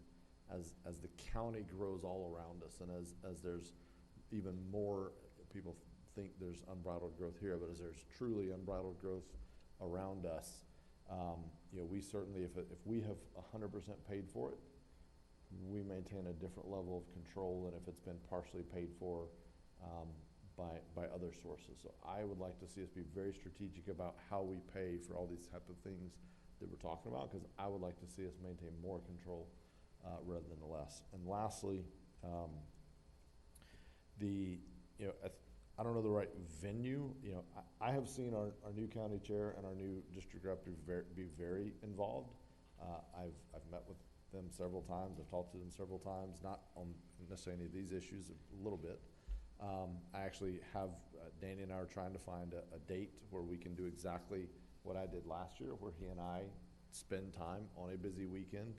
He's former law enforcement. He gets it more than anybody, probably. So we're going to spend time on a busy weekend in New Smyrna doing exactly what we all have said. So he will have a firsthand viewpoint. I believe the county chair is open to that as well. And then they can't both come and meet with us, obviously, without their whole council for sunshine reasons. But we could talk about if they would be open to it, some kind of a workshop with, not to have them come and get blasted, but if we could have some workshop where we're talking together and able to share some concerns, or give me a list, I can meet with them again individually, and we can talk through that. So I'm open to doing that. And the mayor, on that topic with the workshop with the county, I'm assuming the topic is going to be just the beachside issues? yeah, we can talk about that. We may have other things we could talk. I don't know if they've ever done that before. Jason, you've been here the longest. How have you approached that in the past? Has that ever happened or no? Run that by me specifically? Some kind of a workshop with either your county rep or the county chair, or is that usually just done in individual meetings versus a? Very few county, we've had very few, you're talking about the entire commission and the county council working, having a workshop Not the entire together? council and commission. I'm talking about the entire commission plus like county chair or our rep, one of the two. Has that ever been done, I guess is what I'm saying? Yeah, sure. Usually it's done, trying to get everybody's schedule lined up is usually the hardest, so a lot of times it's individual meetings and so on. So I wouldn't say that I have not been part of or have a knowledge of a number of open workshop type meetings with the Yeah. county. We've had one or two Okay. with the county council. But Yeah. workshops normally doesn't happen with one. So, if you want a workshop, it does mean the commission and the county council as a whole. Yeah, and that's, yeah, we'll have to talk about that, because I think that'd be a whole different, To get everybody's schedule, 5 of us and 7 of them, very difficult. yeah, This makes it more productive. yeah. Okay, Mr. Mayor, Yes. one last comment. okay, Before COVID came, we were having our individual meet with the commissioner meetings. yeah, I intend to resume that now Yep. that COVID is hopefully almost gone. And within the next month or so, I'm gonna have a meeting for all Zone 1 people over in the Coronado Center. And hopefully we'll all be able to fit in there. That's 90% of the people who showed up today.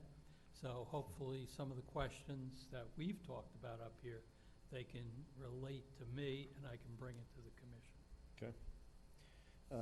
Thank Last thing, I just was going back over my notes from the speakers, you know, you hear some of these things, and I just want you all to know, like, everyone up here is, we're not all complete morons, like, some of these things we have done, you know, the trying to let people know, that's tough. I mean, the county developed a whole app that alerts when the ramps are closed and open, but how do you get people to download the app and then use it's just tough. We've got signs all the way in on 44 as you drive in, it says the beaches are closed. And what do people do? They drive right by those signs to get in line.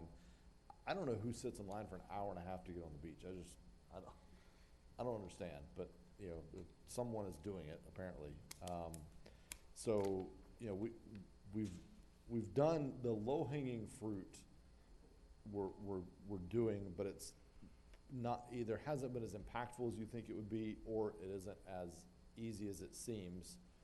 It's like, well, just tell the people the beaches are closed. Well, it's like, I don't, how do you megaphone broadcast to a million people in Orlando? Like, I don't know how to do that. So I'm open to ideas. I like the idea of the tide reports and you know, maybe we take out a digital ad on OrlandoSentinel.com, but again, that's just how much of the demographic are you reaching? But maybe we get more creative with that. Maybe we engage with the ad authority and, you know, maybe the ads are, you know, maybe we're Facebook advertising, social media advertising, and the ad is about, you know, avoid delays. Here's the time. You know, if we could even spread the demand out, because I deal with that out further, because you know, folks come in, but it's, you know, from 10:30 to 12:30, you're gonna have traffic backed up eastbound, and after that you're fine. And then from 3:30 to 5:30 westbound, it's backed up, and after that you're fine. If we could just spread that out through the day so folks understand, you know, so anyway. Well, most of the news stations do most of them will do a tide report sometime during the weather report or something like that. So that may be something that we can work with them, is, Yeah, if hey, we get hey, with- throw in there that high tide in New Smyrna is, and beaches will be closed an hour before and hour after. That's a really solid, that may be the whole workshop right there. We'll talk about that and talk about reaching out with Phil to the broadcast team in Orlando, Channel 6 or whatever it is out of Orlando. And Yeah. see if they would, 2-6, yeah. yeah. All right. Okay, we're gonna move on. We obviously haven't solved beachside parking issues and traffic completely, but given staff hopefully a little bit to think about, and we can always talk more. Next is traffic calming manual. Okay. Mayor, we have Chris Walsh from TED Engineering.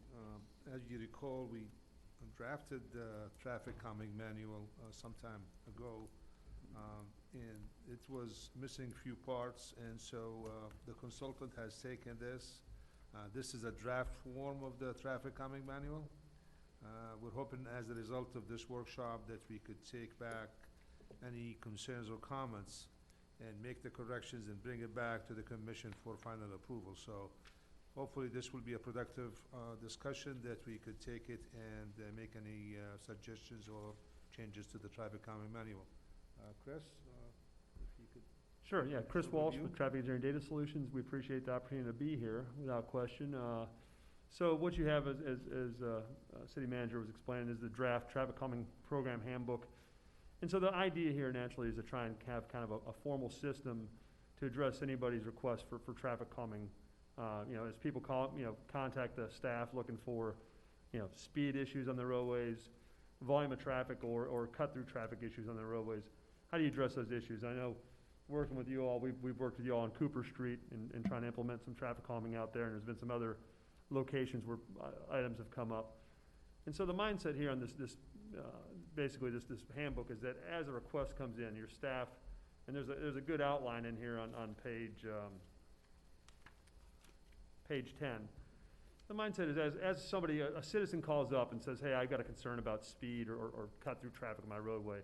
Well, what's the process to handle that? And so, the first step would basically be that your staff would work with that individual to fill out the request form, understand the location as best they can and the concerns that they have, and talk through what the options are.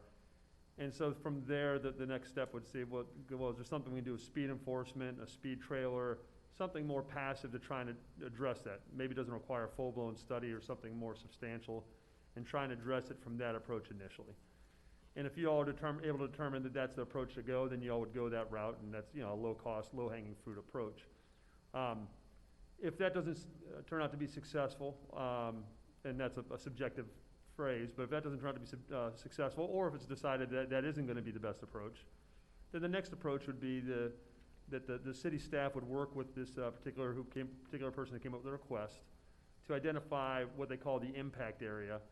If it's a particular roadway from A to B, is it just all the residents that we want to have them reach out to and try and get a 75% support?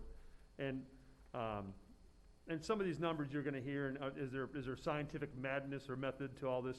It's obviously subjective, but it gives you a starting point to go with this. But basically, let's get a good support from the people that will be impacted by this particular issue. If it's an issue for the one person, is it an issue for most of them? And then if it is, they submit this form with all the signatures on it. And basically, it would be one representative from each household, or one representative from each business, et cetera.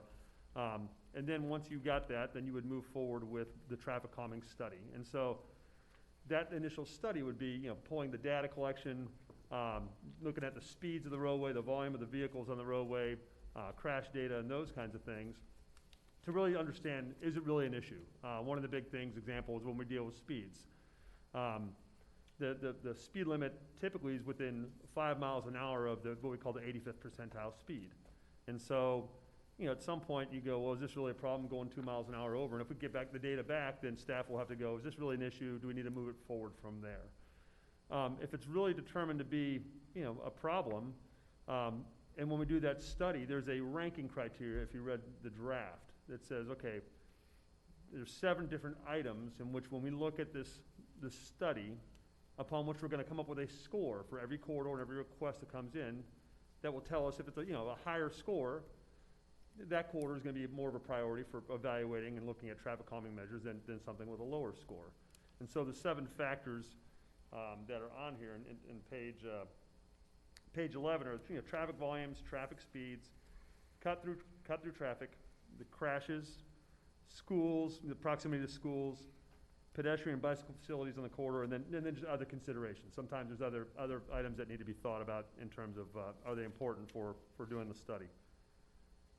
Once you've identified and done that study and said, okay, this seems to be a higher study, a higher ranking study, then the next step will be, well, then we need to go ahead and actually now come up with what do we want to do on this corridor, okay? And so one of the things when you're trying to do this process is you're initially going to have a couple of different studies or requests that come in. And it's going to be initially kind of go, well, this one seems like it's a big item compared to this one. And as maybe you get requests coming in, you're going to have a better sense of what one is a bigger priority. Getting the program going, it's going to be kind of a feel, should we move forward with studies or not on this? And it's going to be a feeling out process in this. Assuming that the study says, hey, we want to move forward and look at more formal traffic calming measures, then you do what you call the feasibility study and the concept development. So that's where you go, okay, what do we want to do here? And Cooper Street is an example. Do we want to look at median islands? Do we want to look at speed humps? you know, are there emergency services vehicles that are gonna be concerned about what we're doing here? Because certainly they have, you know, they get impacted by certain traffic calming measures. And so we'll come up and you'll go do the feasibility study and go, well, here's what we think might be the solution to address traffic calming. And of course, one of those things, when you think about it, is on a grid network is, well, great, we can take traffic off of this roadway, but are we diverting it over to the next roadway? You know, so you got to think about a lot of these different issues. Once you come up with the concept, and we come up with a, you know, drawing and a cost estimate, then the next step really is to go, you know, work with city staff and then go meet with the neighborhood and say, hey, here's what we've come up with in terms of an improvement concept. And again, in terms of how this feasibility study would you look at 3 different alternatives? Again, that's kind of subjective. I think it's going to be, again, working with staff and going, you know, do we evaluate 2 alternatives, 3 alternatives? That's, again, going to be a filling out process. But then once you've got a good study and cost estimate and diagrams, and we did this with Cooper Street, you know, we had a couple of concepts we drew up, then go sit down with the neighbors and present to them, here's what we've come up with. We've heard your concerns. We believe that this is going to be, you know, a good solution and present to them and get their feedback and input from there. And then upon getting their feedback, then you go tweak and adjust the feasibility concept. And if they're supportive, you know, the big question naturally of all this is, do you have the money to fund this project? You know, that's certainly obviously the big part of this is you get a lot of requests, your pockets are very limited. Well, how do we prioritize? And so once you've tweaked and got that feasibility study refined and the concept refined, then now you've got a ranking from the study as to how that project ranks compared to other ones that maybe you've done the feasibility studies. And so as money becomes available, which one do you implement first? Okay. And so one of the things I think we need to be mindful of this is I think it's a helpful tool to help create a process and prioritize. I wouldn't think of it as a black and white process. It's going to be a growing process, but also there's going to be some subjectivity as you move forward and what feels right. Example, I mentioned the feasibility study. You know, how many concepts do we do? Well, it's going to depend on each corridor, you know, how complex it is and those kinds of things. So that's essentially what this is representing. And so for that, I'll open up for any questions. Okay, any questions on the traffic calming or comments? Question and a comment. Go ahead. It's been observed, I'm sure, by more than one of the commission, that many of the traffic calming measures may not be warranted, number one. After findings, after tube counts, traffic speed, basic feasibility. And so then we get into a dispute. It seems like a commission may want to do something, they're desperate to do something, so they gather 3 votes for, let's say, a stop sign, because it's perceived that it will help. Anything will help slow down traffic. Now we know that stop signs make people accelerate and put more CO in the air. True. But it seems after you do some of those calming measures, the complaints lessen. Did we do the right thing? We don't know. We're not sure. You know, everything from making a 3-way stop to a 4-way stop to just adding a stop sign, brightening a crosswalk, bump outs, bulb outs, street islands. These are all good measures, but do we have the political will to do this?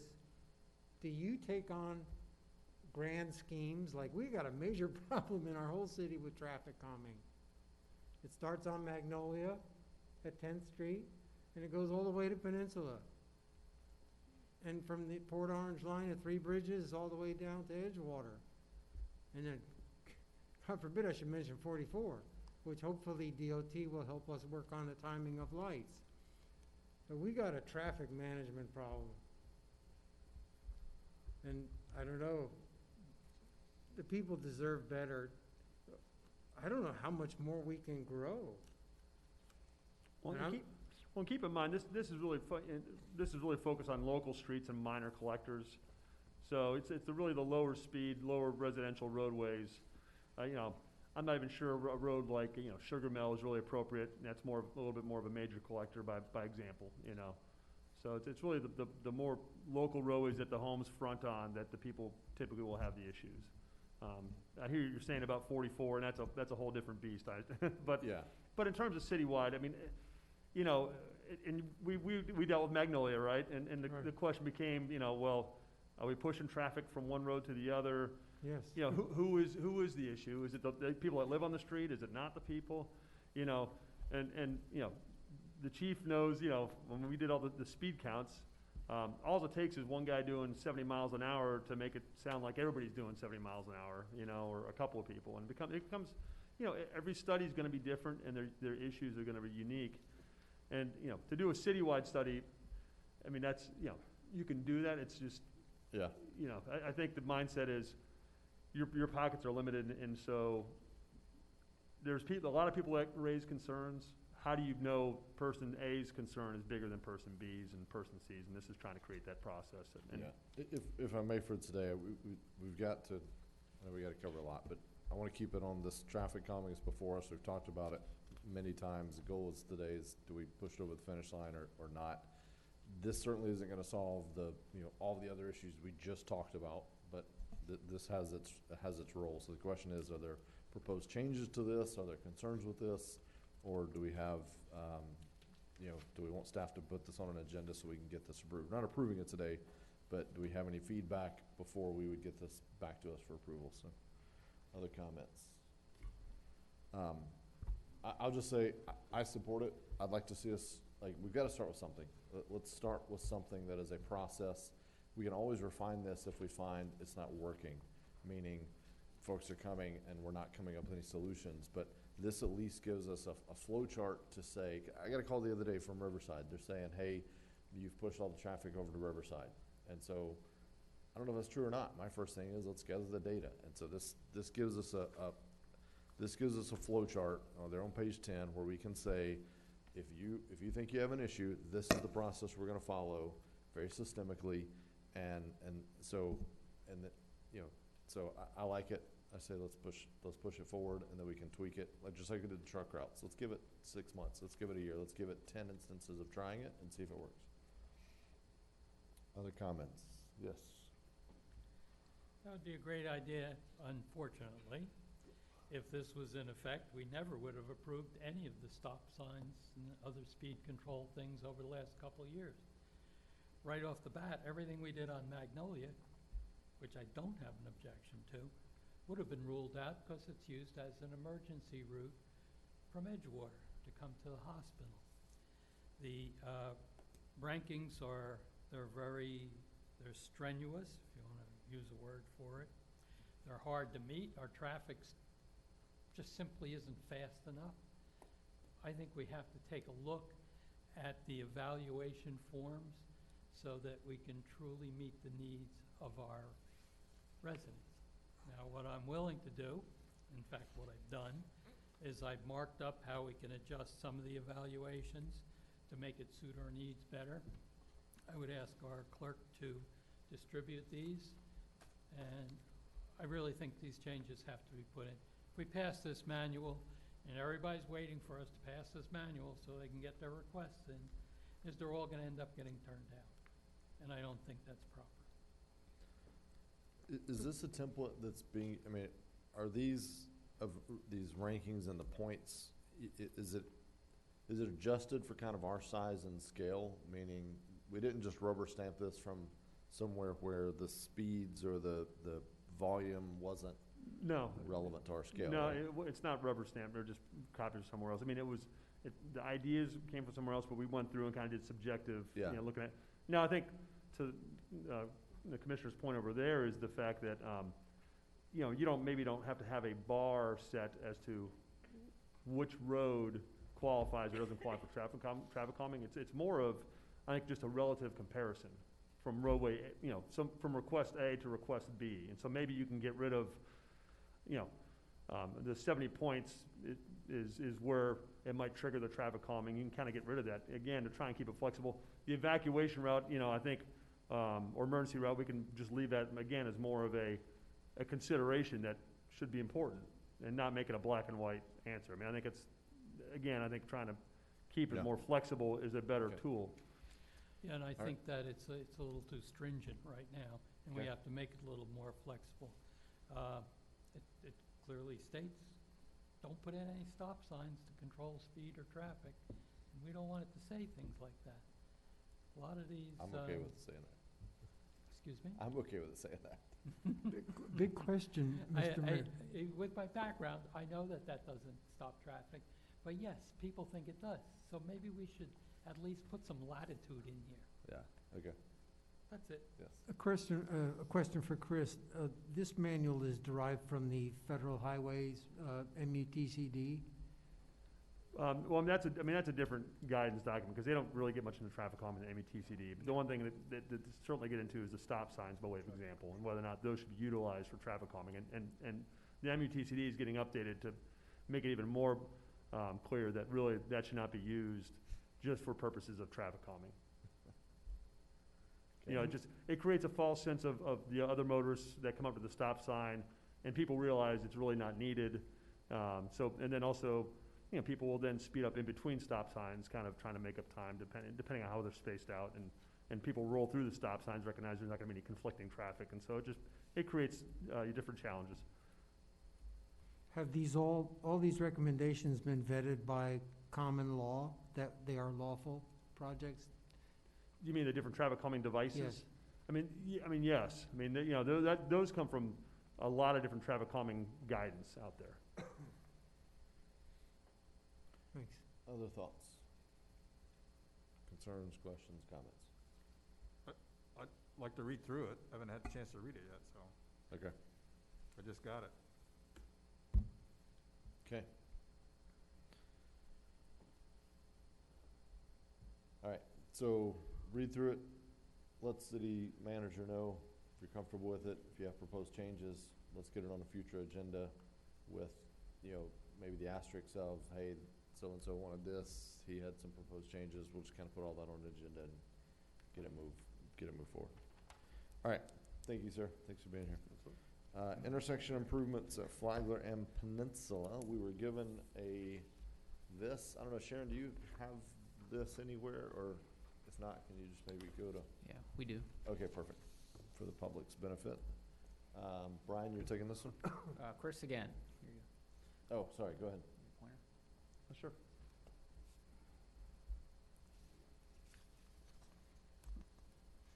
So while he's getting arranged here, we asked Ted to take a look at this intersection. And as the commission knows, we recently acquired the property on the northwest corner.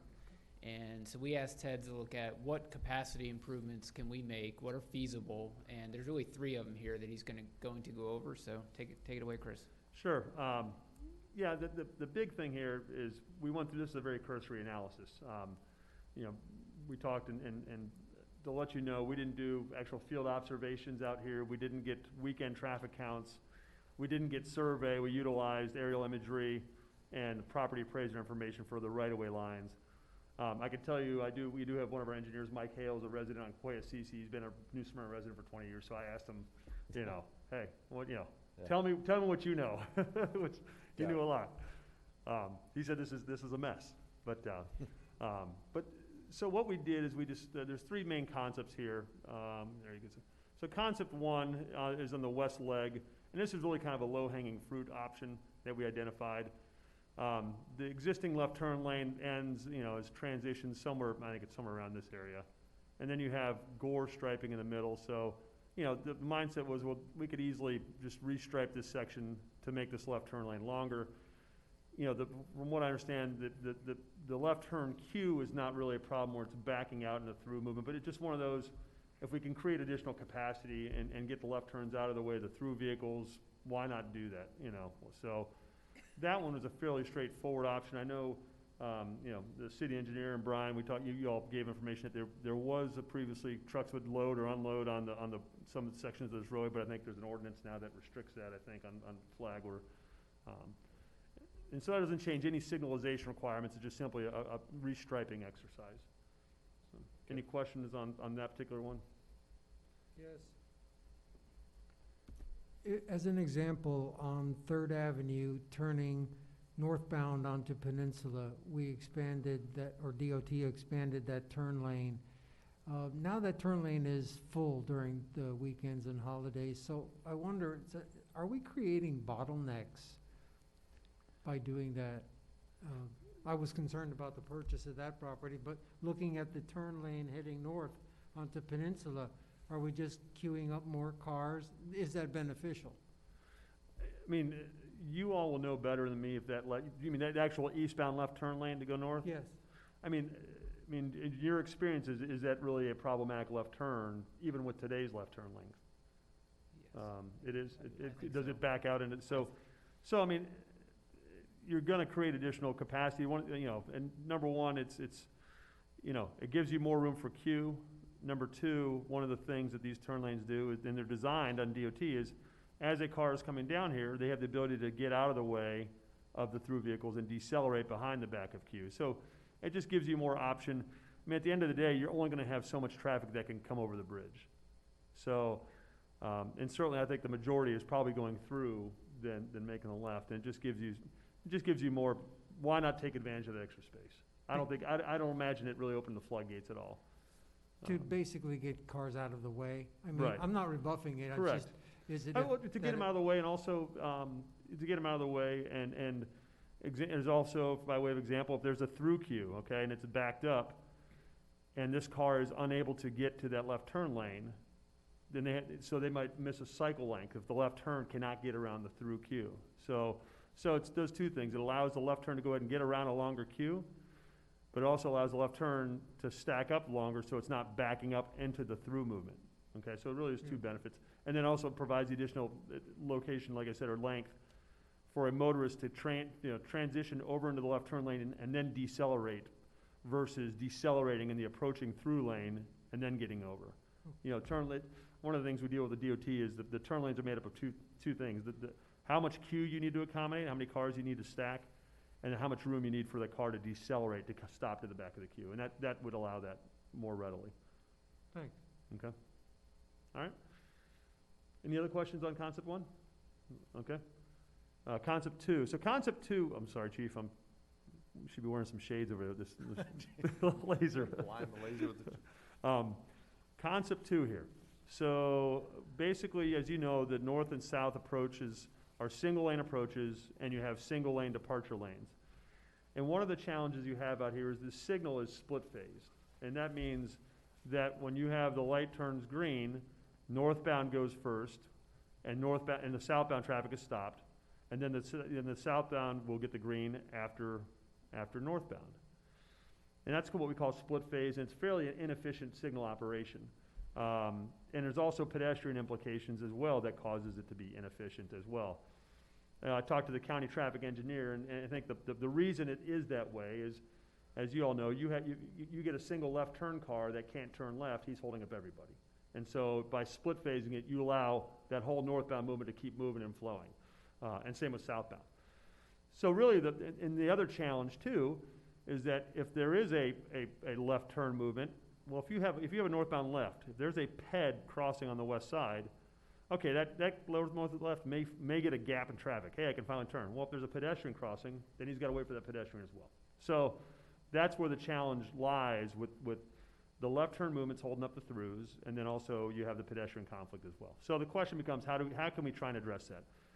Really, the concept two is looking on the south side, and so we add that northbound left turn lane. Looks like there's adequate room out there to provide the northbound left turn lane with 11-foot lanes. And then you transition it back. You can see on the southern end of the exhibit, you transition it back down to, I can't recall the name of the street immediately south, but I know there's some parking on the street today, so that would be impacted. We think drainage could be addressed. But by doing that, of course, you get all your left turns are out of the way, and so now they do not block the northbound throughs. So you could actually, they can sit there and wait to make their left turn, and meanwhile you could have your throughs and rights to continue without an issue. The challenge with this, and again, not having survey on this, is as you get up to the intersection, the right-of-way gets tight. And so as you push those curb lines out, now your radius returns, the radius around the intersection, you get really close to those right-of-way lines. There's implications that we would have to look at more closely that impact either the traffic signal or the pedestrian ramps, and that would need to be thought about, okay? But that would get rid of that would get rid of the northbound left turn delay issue. Coming south, we know you all bought this property, and so Brian gave us the survey of this. And so again, on this north side, you really have, it looks to be enough room to also put a third lane out there as well. Now, the business here appears to be using the right-of-way as some of their parking, but they also have parking back here. So that's, we know that would be one of the challenges. But you have a pretty good southbound right turn movement that's pretty heavy. So this option would allow you to give, a separate southbound right turn lane. So that would help with that. Now, the question is, okay, we still have the southbound left issue. Well, one of the things that you could do here is that, and it's not represented by this concept, that southbound left turn movement is really, really low. And we did just a couple hours. I'm not sure what it's like on the weekend. We did do some counts during the weekday, and it was 3 cars in 1 hour and 13 cars in another hour, which is minimal. So the question is, when you have the additional roadway of Pine Street over here, could you actually prohibit the southbound left turn movement here? And so that gets rid of that conflict. And so really, if you had this northern concept with just a southbound right and a southbound through with no left, and then you have this northbound concept, you're getting rid of the left turn issue.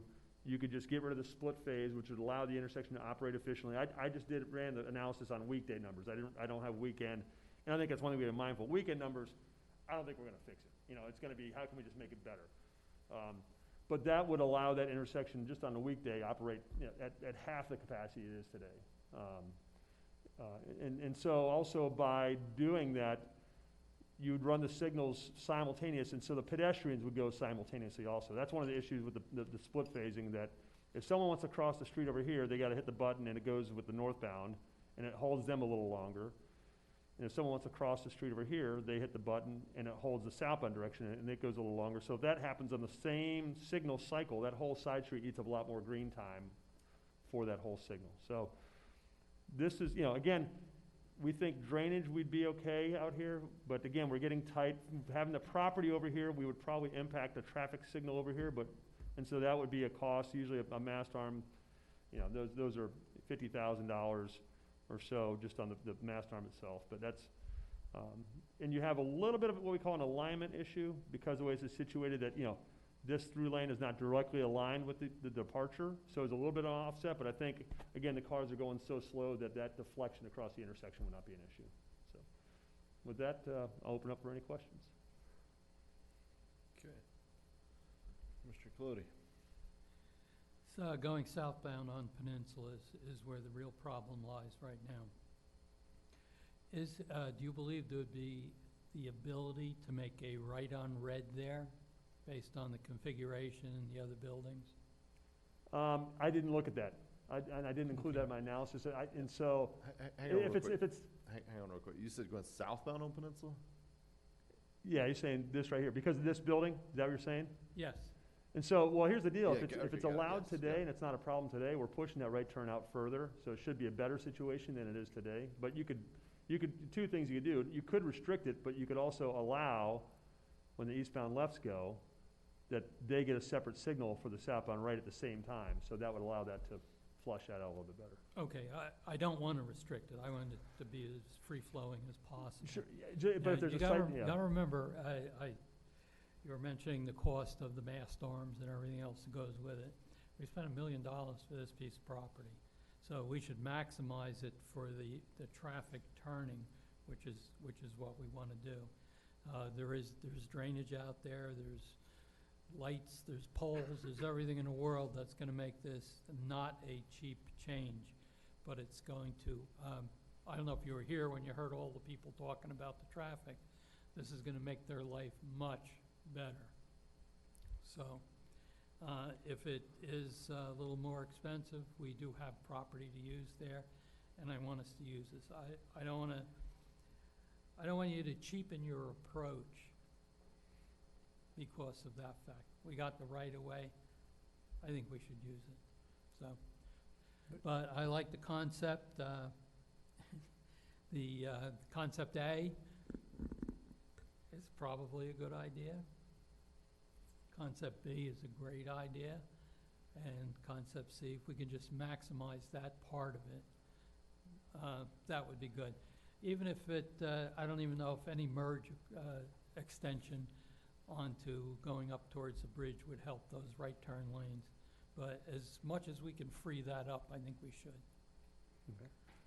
Could we do on 3 or C, the 3, could we shorten it so we're not impacting the other property, but go wider and do like a double stack on the right hand? Obviously, right hand turn only on red, maybe from the inside lane, but. Well, but you need, the problem is you need 2 right receiving lanes on 44.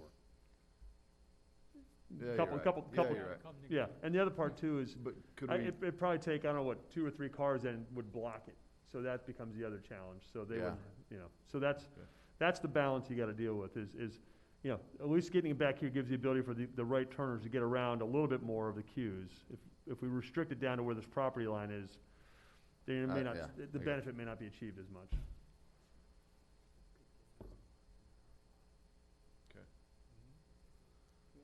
other comments, questions? Yes. But if we have that, since we own that piece of property, could we not make a 2? If we doubled up the southbound right-hand turn, could we not add some additional merge lanes in there? Well, I don't think it would be very efficient at the end of the day, because Okay. maybe you'd have a very occasion where when they had a red light, really where it would be a benefit is when they had a red light and you could stack up both lanes. Well, you're not gonna have a very long queue, and once it turns green, you get 1 or 2 cars that benefit, and then after that, everything's kind of single filing, zip line, filling it, yeah. and so it doesn't really Okay. have much of a benefit. And the challenge also, the Department of Transportation, I think what they own up to the left, to the west side, or how far, but, you would have to take that receiving lane probably all the way up to the bridge. I mean, it wouldn't be just a little sliver in front of your property. I mean, they would Okay. want it to be pretty long.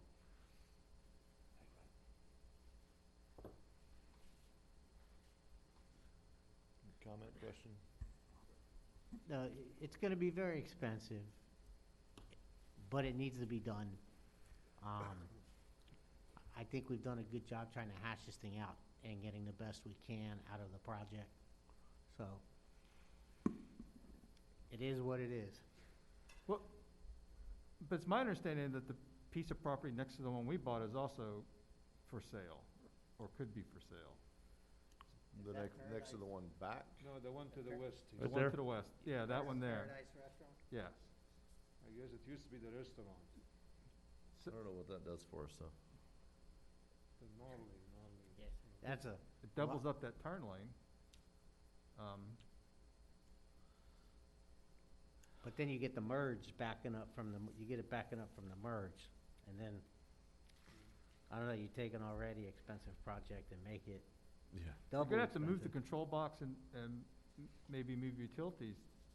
Why not maximize as much of that as you can? There's also quite a few oaks on that property I'm sitting here staring at. The other property, there's some on the one that we bought already.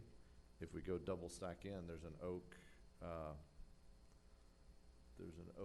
well, you see it right here to the left of the building, right, kind of below where it says Concept 3. Yep, Right. to the left, right there, yeah. All that tree canopy, like, all of that would be impacted. Those are pretty nice size oaks, so.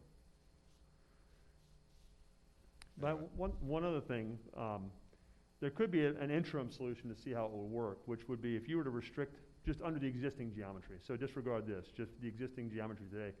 If you were to restrict the southbound left here today, okay, and then you could have this signal function so that it would have a leading phase. You could have them go simultaneous, but basically the northbound would first have a 10-second leading phase to clear it out, some of the left turns if there are some, and then after that leading phase, then both directions could go simultaneously. And so you would not have the southbound left, holding up traffic. And so that would not require any structural change, it requires some additional of the sign. So we have to figure out where the sign would need to go for the no southbound left turn. And one of the questions becomes, can you put that on the mast arm from a structural perspective, or can you put it somewhere else? But the signal going northbound could be reprogrammed to allow that, what we call leading phase. And that might be, once the leading phase was over and you had the simultaneous phases going, then you would still have that potential issue where the northbound left motorist was delaying the northbound throughs, but at least you gave initial phase that cleared up maybe one or two of those lefts, if that makes sense. Does that make sense, what I'm saying here? Yeah, no, it does to me at least. Yeah, but then all bets are off twice an hour. Every 30 minutes, the bridge is going up. So- Yeah, So they're queuing up anyway, so. yeah. Yeah, I mean, that is I hope that's baked into your thought. I mean, there's no easy solution to that, but we do have twice an hour Right. that's shut down, so. So the question becomes, has that been factored in? I've noticed there've been a few times the intersection blocked because the bridge is up and a large pickup can So when stop that, down traffic. when that happens, the signal phase, what does the signal do when that happens? Causes problems, big problems, because it prohibits left-hand turn from Flagler heading towards the bridge. Right, so, I mean. Everything backs up. Well, I mean, yeah, That's so. a different problem. So, I mean, until you do something with the geometry, you're gonna still have that problem, Yes. right?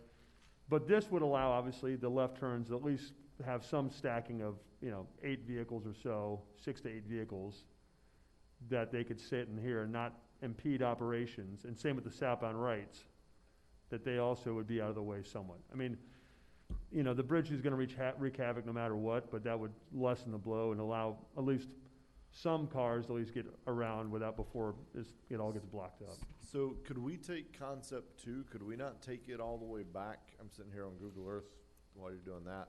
I mean, we have the exact same geometry all the way back to Columbus. We Like, why we could look couldn't at that. We could certainly look at. Then you could stack, because that would help with this drawbridge issue. Yeah. You could stack all the left turn cars, for a block worth of left turn cars. Yeah. It at least helps you a little bit during the drawbridge time. I don't know. Yeah, we could. I agree with that. I spent 4 years picking my kids up from a daycare right there, and that left turn lane going north on Peninsula, that's huge. I mean, these Yeah. are some good intersection Yeah. improvements. I mean, you pick it, what you do is because I'm sitting here staring at it Google Earth, I wish you could pull it up, but don't try, don't worry about it. But you've got 2 lanes, because it's a parking road now, so you have 2 widths of traffic. That does get us where we basically have car right next to sidewalk, so that's what we gotta figure out. Do you put, how do you keep pedestrians safe, and, so that, we gotta figure that out, but yeah. I like this concept. Obviously, we have no sense of scale of cost and a lot of other questions, but I like the concept. I'd like to see us move forward and figure out, we bought the property to do something to try to help the problem. So I don't wanna sit around in 5 years from now wondering why we bought the property. I'd rather, let's get cracking, so. Yes. No, and I agree, we should move ahead with it. One thing I wasn't aware of is that the little property next to the base of the bridge is for sale. I hate to add money to this project, however, we are going to be moving that existing building that's on the corner right now, and that might give us some flexibility to just kind of move it out of the way. Now I just would like the manager to look into that. When you say the little property, do you mean the Bird of Paradise restaurant? Yes. Okay. Is that what it's called these days? Yeah. So I hear. Yes, that's the one. Commissioner Hartman, is that property for sale or it's going out to sale? The one west of the 120 Flagler? Are they thinking about putting it for sale, or actually it's for sale? It's for sale, but it hasn't been put on the market yet. Okay. Well, the secret's out now. All right, gentlemen, we are right at about halfway. Yeah, sorry, go ahead. But my only, I mean, we haven't even addressed the building, but you put the building there, you're gonna wanna have something there. How are you gonna get into that area to park? If we're already queuing up to turn right to go west, I mean, that's part of the problem that restaurant's never done well, is because you can't get in and out of that parking lot, period. Correct. So, we'll talk about the building later, but yeah. Yes. Right. It's an issue, no doubt about it. Right. So I heard pretty broad support. Obviously, the details to work out. We have no clue what costs are, but broad support. I think there's a few things we could, I like where this is headed. I think this could be an actual substantive change for that intersection. You wanna move with this plan before we move any action on the building? Is that what I'm hearing? So what I'm hearing is you think you could do this basically without any action on the building? You could execute this concept We without still have action on to the move building? the building, correct? A little bit? I'm not sure how, if we have to, yeah, I mean, we'd have to get survey and see, I mean, I don't know that building would be impacted. I think the mast arm could fit without having to affect that building, but survey will ultimately tell.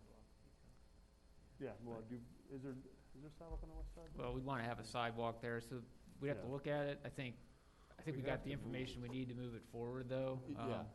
I mean, when we purchased the building, the commission was amenable at that time to, if it has to be impacted. Obviously, I think it keeps the cost lower if we can avoid moving it.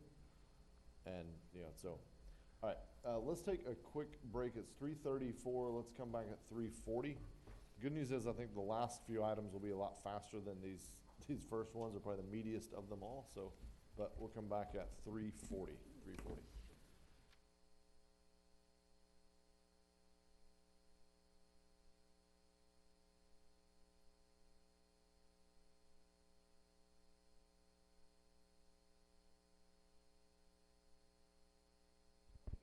Give me some volume here, Thomas. All right, let's gather back up. Okay, next item, blighted areas and properties. Blighted areas and properties. I may have been the one to put those on the list, was I? All right. So We were kind of wondering. you kind of wondering, yeah. It's your place. No, I'm just kidding. So, yeah, my question was, my observation was, you've got some areas, and I think it's for sale now, so this has changed, but take the old Kmart building. And, when we have something like that just becomes, just more and more of an attractive nuisance and, is not contributing anything to our community. My question is, how do we stop that before it gets just so far out of hand, like the old Outback Plaza over here got to? It's getting torn down, but how does, how do we solve that? How do we take some of these issues and you take certain areas, certain streets? There's one over near me where, and it may be some county stuff sprinkled in, but there's still, it's just very blighted. And, cars and blocks in the front yard and things that are probably even against code, but I know we can't, go around and catch everything. I realize code enforcement's more reactive than proactive. And I'm not necessarily saying we have to be super punitive on all of these things. In some cases, I think we should. In some cases with citizens, maybe we could be a little more, whatever. Maybe they don't understand yet or whatever the case may be. But certainly on the commercial, I wouldn't want to see too many commercial areas get, large blight. So I asked this to be added under the auspices of, is there commission support for, being more proactive on some of these things and taking an area and going into an area and saying, hey, we're gonna try to take this, this block, or we're gonna take this commercial complex of, again, let's use my Kmart example, and we're gonna really crack down on this. So we're gonna say, look, you don't have to, you can do whatever you want, but you're gonna maintain this to our standards. We're not gonna let this just become a vagrant hangout and a drug den and all these other things. So that's my thought. That was the whole topic. So maybe it's only on my mind, but that's why I wanted to have it on here. Yes, Mike. I agree with you completely. Unfortunately, these are private properties, and just because they're ugly looking, which they are, is they have some intrinsic value to the people who own them. And we can't really take that away unless we're gonna pay them to do that. As long as they make a property, as I understand it, secure and safe, then it doesn't have to be neat. If you could find a way to write an ordinance for that, I would certainly support it. Well, and I think there's gonna be some of that, right? Because we have code enforcement stuff that comes before us for properties that are, kind of out of sorts in one way or another, right? Well, we do have that. We have property and they do enforce it, and they do a good job of it. Unfortunately, and if I'm wrong, somebody correct me, the main focus is to keep the property Safe. relatively neat looking, safe for the environment, not attract rodents, not attract people to try to break in and live in it. That's, I think, the limits of our property maintenance at this time. So let's Property go. maintenance code's very important. Yeah. I don't know if ours is fully one. Yeah, so let's go further. So we've got one that we've worked with many times. I don't know what the latest status is, but they owe us money, they owe the county money. But it basically, if they just ignore, like, let's say all these conditions are present that are in violation of all of our codes, but if they just continue to ignore, the fines just continue to amass. And the next step is that we have to start taking that next, we have to take a next step. And the next step is we say we're gonna take further enforcement action of, foreclosure, or whatever that is to collect our liens. And I think in some cases we have kind of been pushed around, and and to the detriment of neighborhoods. I mean, yes, I agree it's your private property and it's your right, but it's also my private property and my right to not have to, live next to that. And that's where that's where the codes come in. And the question is not necessarily even, I'm not saying we need to change our code, I'm saying we've been challenged on at least one occasion I know of where they've basically said, well, we're not changing, but we're also not paying, and so now it's like, do we want to spend the money to do it? So I don't know, Carrie, you want to chime in here? So the foreclosure process is a tricky situation, especially when they're occupied properties. This particular property is occupied. The other issue is there were county code enforcement fines on this property prior to it becoming the city problem, once they became part of the ISBA. So what happens is if we wanted to, well, one, it's owner occupied, so you'd have to make that first decision, like, okay, yes, we want to take people out of their home. That's the first decision. Second, we want to spend all this money just to get a judgment that if the house has any value, the money goes to the county because their lien has priority. So, we're the ones facing all the work with what reward. So what's the cost benefit analysis to you? Yeah. Yeah, go ahead. So let me give you a scenario here. Yeah.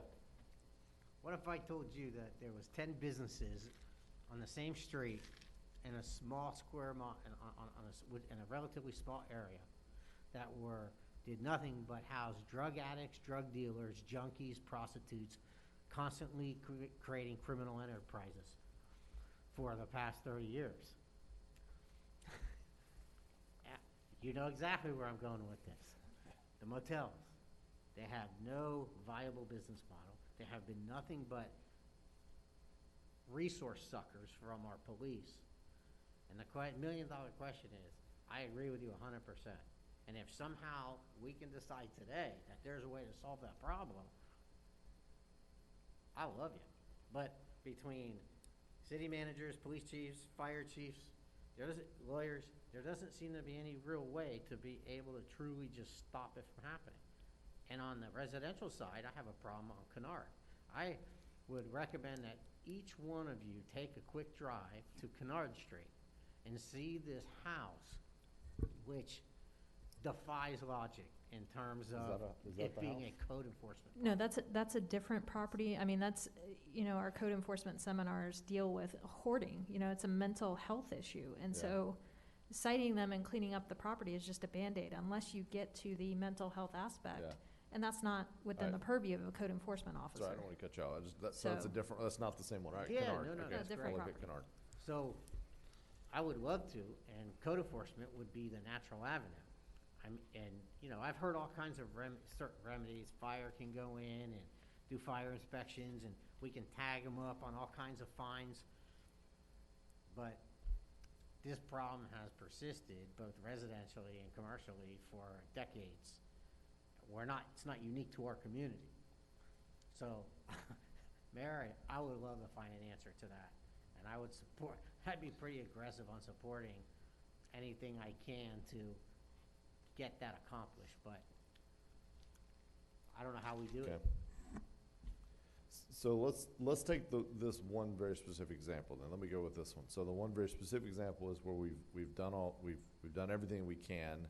We still have neighbors in the area complaining, and you know, and rightfully so. They're in violation, I think, still of things. But the next step is kind of like the derelict boat issue. The next step is like we have to invest money in this as a city, money that we likely will not get back. But is it for the greater good? Does it, is that something this commission has any appetite for, I guess?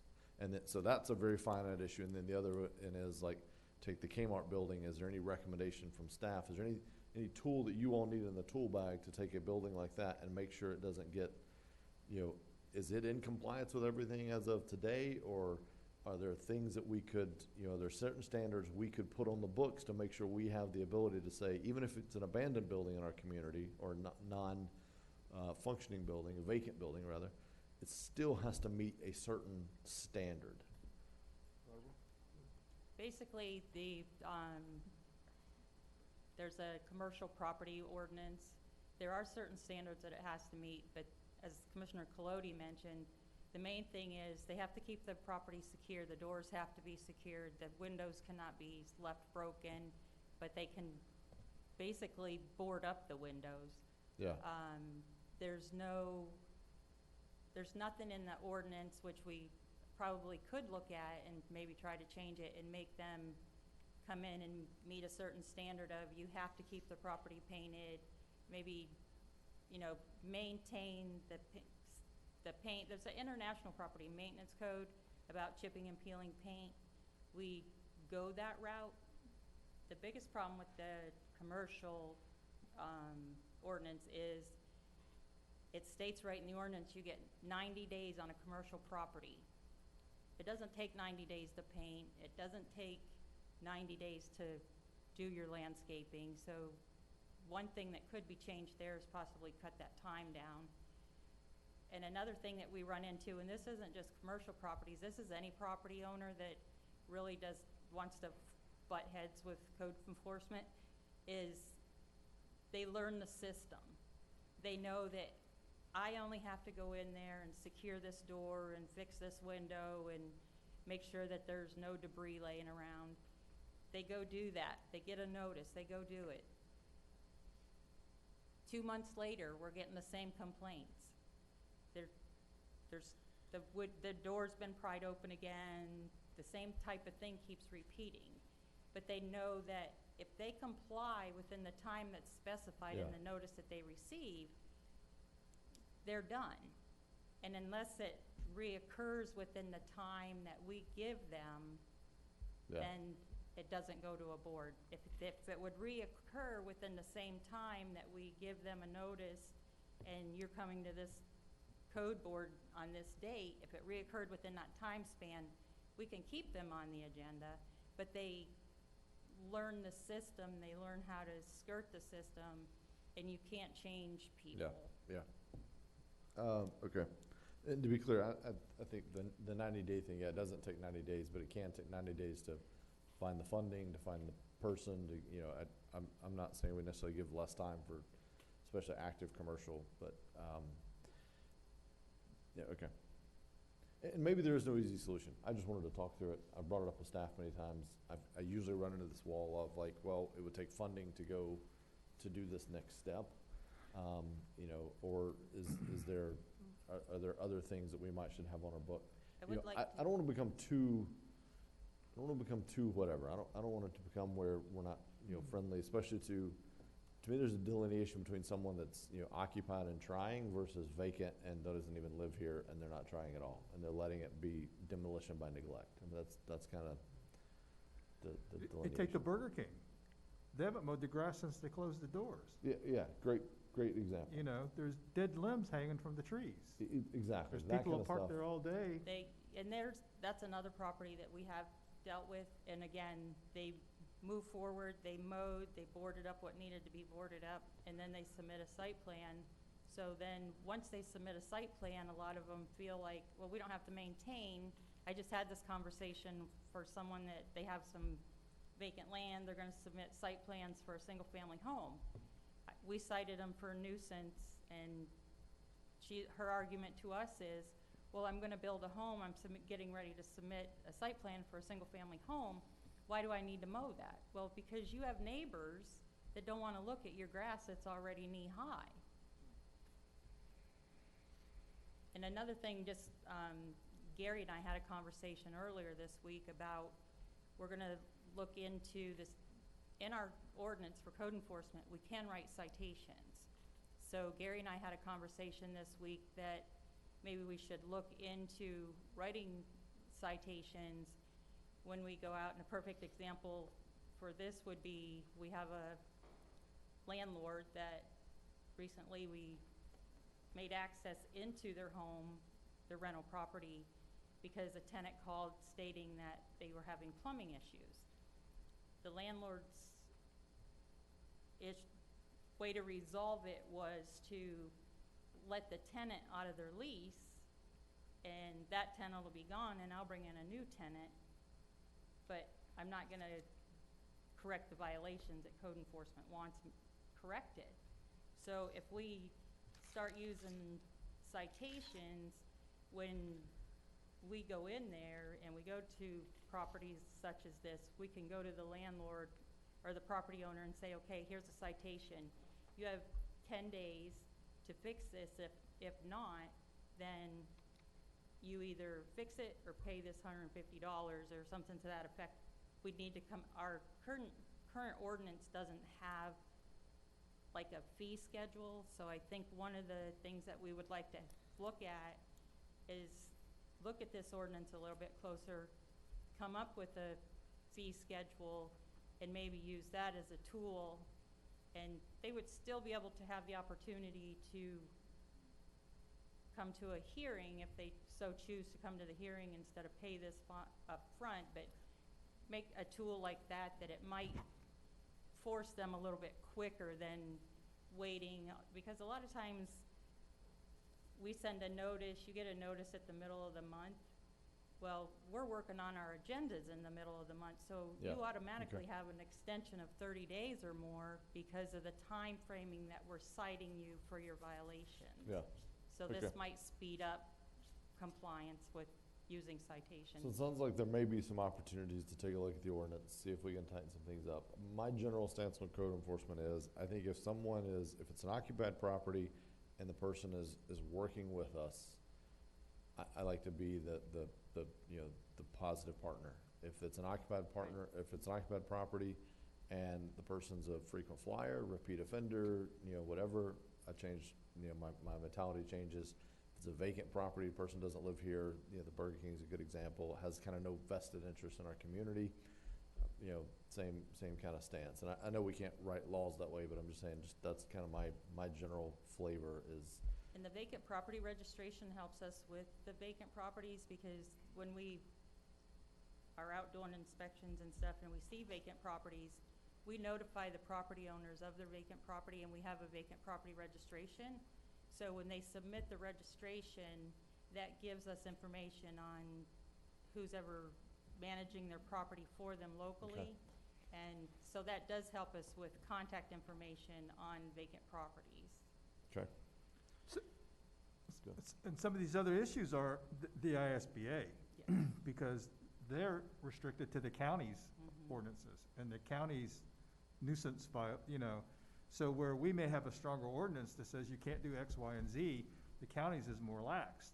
Yeah. So there's a lot of these properties that are in, especially in my zone, that are in the ISBA, which causes our people issues and problems, whereas if we could get some kind of a mutual agreement that either we're gonna forcefully annex them into the city, or we're gonna get the county to agree that if they're in the ISBA, they'll, we can follow county ordinance, or I don't know how, that would Yeah, work, but. and we have to follow the county ordinances on those properties, and a lot of their ordinances are very broad.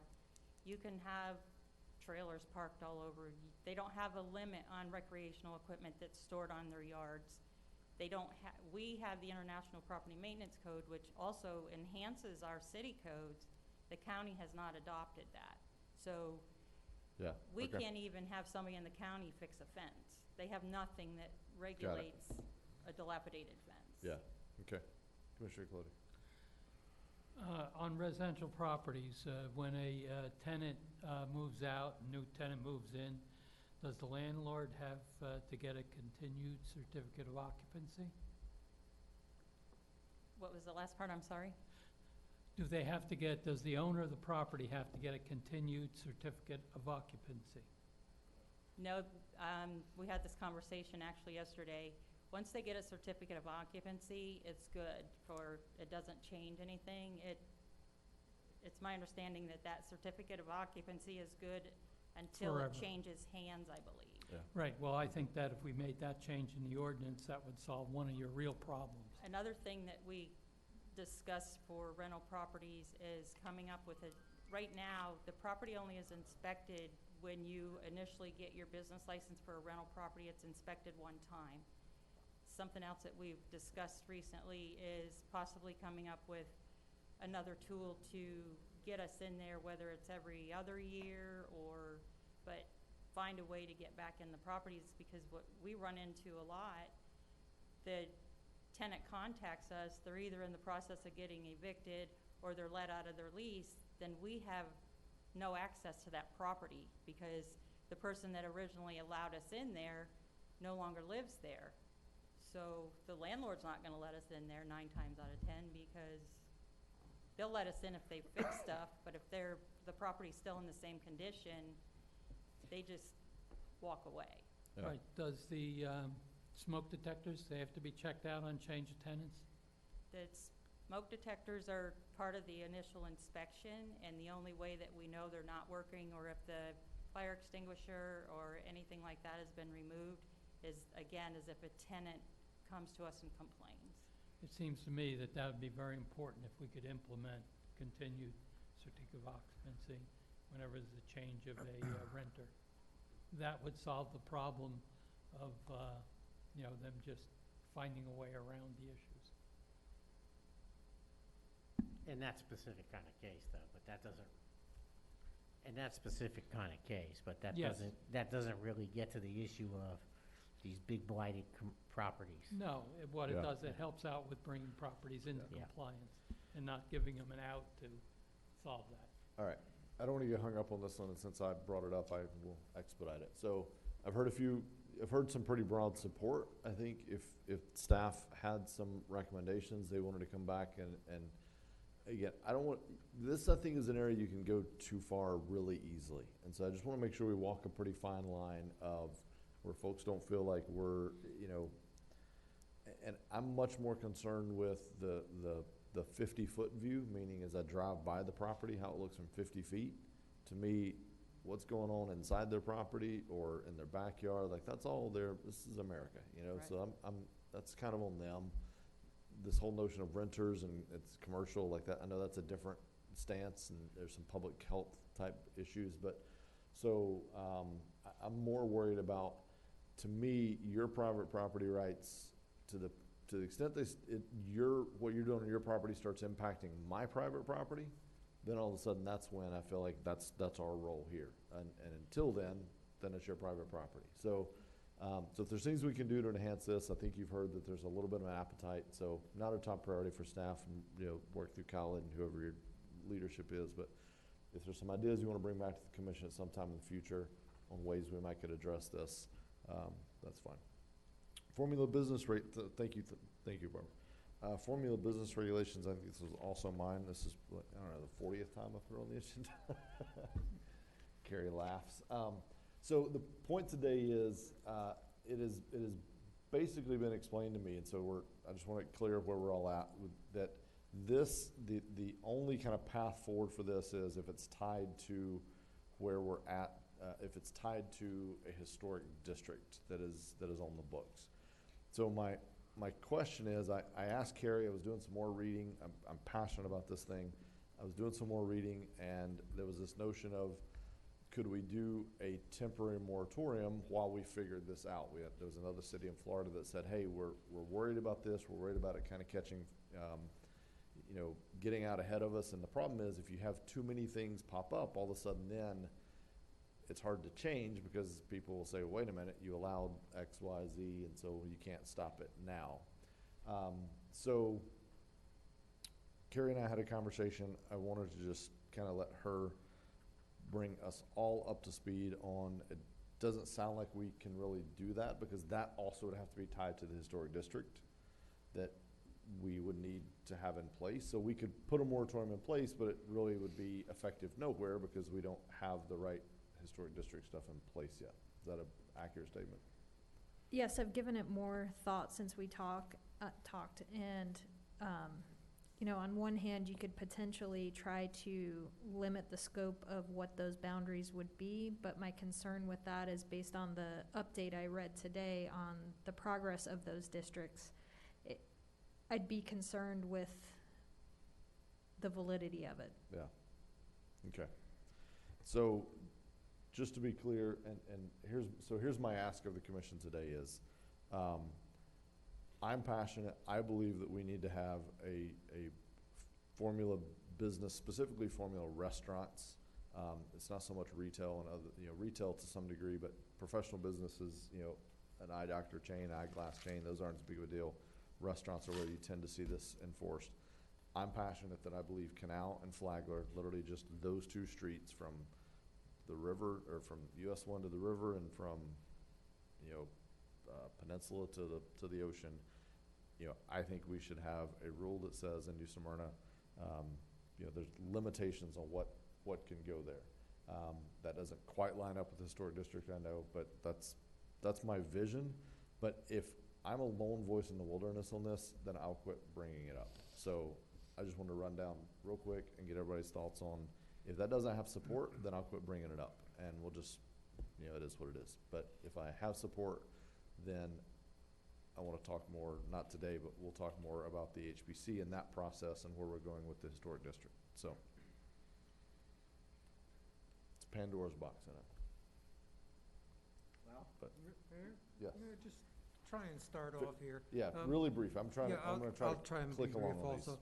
I was under the impression that Canal and Flagler were historic districts with definitions for what you can and cannot build, including, let's call them chains, because I don't quite know the difference between a chain or formula. Keeping it local is what we wish, and keeping it compatible with the local look of our city is my wish. And I thought that already Flagler and Canal had some protections, but now it seems they don't. So this issue came up within the last year or two, and I tried to update you all individually. It came to light on a different building in a different area, but there's national historic districts and there's local historic districts. We have national districts. National districts are like commemorative, you get a monument, very different process than a local district. A local district is where you have to get the certificate of appropriateness whenever you want to do something to the building. That is a rezoning of the property. You're adding regulations to the property versus the commemorative, feel-good. So we have the national, and staff moved forward with trying to bring the local districts forward to match the national. The way our code is written, you have to have 60% support? Two-thirds support of the property owners. So far, from what we're seeing, those districts do not have that support. There's a Florida statute that says a city cannot adopt an ordinance that infringes upon somebody's copyright, insignia, corporate logo, except in a historic district. And when they say historic district, what they mean is those rezoned properties that have those local protections. So at this point, a restriction on formula restaurants, however you wanted to define it, because that's a different issue, can only apply in a local district, but we don't have those right now. Yeah, and just for clarity, probably the most commonly held misconception in New Smyrna Beach, I would argue, is that this exists already. I hear it all the ban or the historic district? The ban. I hear that all the time. I've put out a $100 bounty if somebody can find me in writing somewhere in our city code that it existed at any point. Got no takers. I'll up it to 200 as of today, and I'll keep going up because it's not out there. Carrie's gonna pay it, cause she's the one that told me it didn't exist. But it is commonly held, and so every time something happens, anyway, so that's a whole other debate, but, So can we at least make venues look like they belong? that's architectural standards, that's a whole other thing, and yes, we can do some of that, and that's the other thing that I'll start attacking if I have no appetite for this. But to me, the historic district is important, and that's a whole other debate for a whole other time, and we're not gonna have time today. But I wanna just see, I spend a ton of time and energy on this, talking about it, debating it, et cetera, researching other communities, but if there's no support up here for it besides me, or just me plus one, then I'm gonna not do that anymore, or at least I'm gonna give it a little bit of a break for you guys, so. Well, I support it if I know you it's do. defensible. Yeah, for sure, all right. So, as you know, I have a Formula Business restaurant. I take no offense at all with your But it's not on opinion. Canal or Flagler. Exactly. And it's historic, by the way. Exactly. So, the problem that I have is, if what you were proposing was a nefarious kind of business, let's say a chain of strip clubs, I would completely agree with you. I think that concern is an over-concern. I think you use design guidelines to alleviate the concerns that you have. And I'm gonna give you this example. Okay. Everybody's been to DeLand, right? You've all been to DeLand, driving straight up 44 right in. Yep. Okay. I have been to DeLand many times. Do you know what is the very first business that you see once you get to the historic district? It's a Pizza Hut. Subway? It's a Pizza Hut. A Pizza Hut. Pizza. How many people can actually say they knew that? I'm impressed. I did not know that, never noticed it in my life until you brought this up, and then I started paying attention to historic districts. Never in my 30 years, I don't even know how long it's been there, never noticed it. They accomplished it through design guidelines. You turn the corner onto Woodland Boulevard, 2 blocks down on your right, Firehouse Subs. Yeah, the checkers the other way. So, I don't agree with the concern, with all due respect. Yeah. I also have a concern with picking out certain tacos and chicken wings are not okay. Financial services, retail may be okay. You see what I'm saying? Inadvertently taking a little jab at you. I got you. So, I have a big concern about it. In a lot of ways, I've tried to look at it optimistic. I tried to look at it in a way that would bring me around to your thinking, but the bottom line is, I don't think it's a concern, and that Pizza Hut is an example of how you accomplish those concerns. Okay. And that's fair. I don't really need the debate. I just literally just want to know where everybody's at so I can figure out if I need to spend more time on this or not. Yes, sir. I'm a fan of the design standard. Okay. I think that's the way to probably do it. I think that gives us keeps us a little out of the legal limbo, so to speak. But even that, if you have a mom and pop come in and we've created these design standards such that we're gonna try to keep corporate business out, you're never gonna get mom and pop in either, because they're not gonna be able to, part of their upfront cost is to do certain, window styles or certain design standards. So, Yeah, I mean, design standards don't necessarily have to be prohibitive though, or even cost prohibitive. In fact, in many ways, it could be, the franchise is the one that has the money to come in and tear down and rebuild to fit their thing, Right. versus the mom and pop is gonna take what it was and make it look like, okay, yeah, so that they're not gonna impact the design as much. right. I mean, my goal is you don't want to take some building on Flagler or Canal and then all of a sudden it's just rebuilt to look like a prototypical Starbucks or McDonald's. Right. That's the, Yeah, I'd rather do it through the design standards. I think that's the better way to go with it. yeah. Okay. Yes, sir. You called it, you called it un-American, so I knew where you were. That hurt. All right, But it- design standards, got it. It's very important that the buildings fit in, Okay. appearance-wise. All right, so Carrie, I will shift all my focus now to design standards. So Brian, if you'll let me know where in our code I need to read to see where we're at, and then I'll go find all the communities I want to figure out how we can do that. And I do want to say, I think this community has come a long way in the last 5 to 10 years on design guidelines. Historically, that is something that the community didn't want.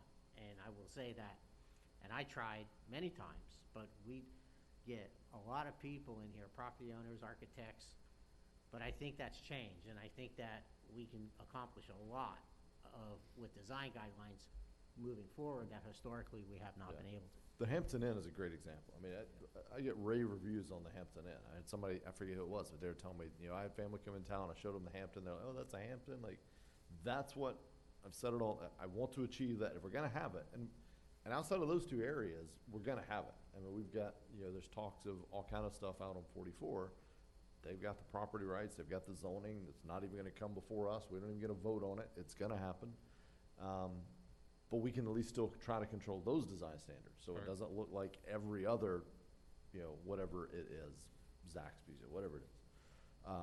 So yeah, I'm a huge fan of design standards too. I talk about Sedona, Arizona a lot. I think they're the gold standard of design standards. I mean, the teal arches, right?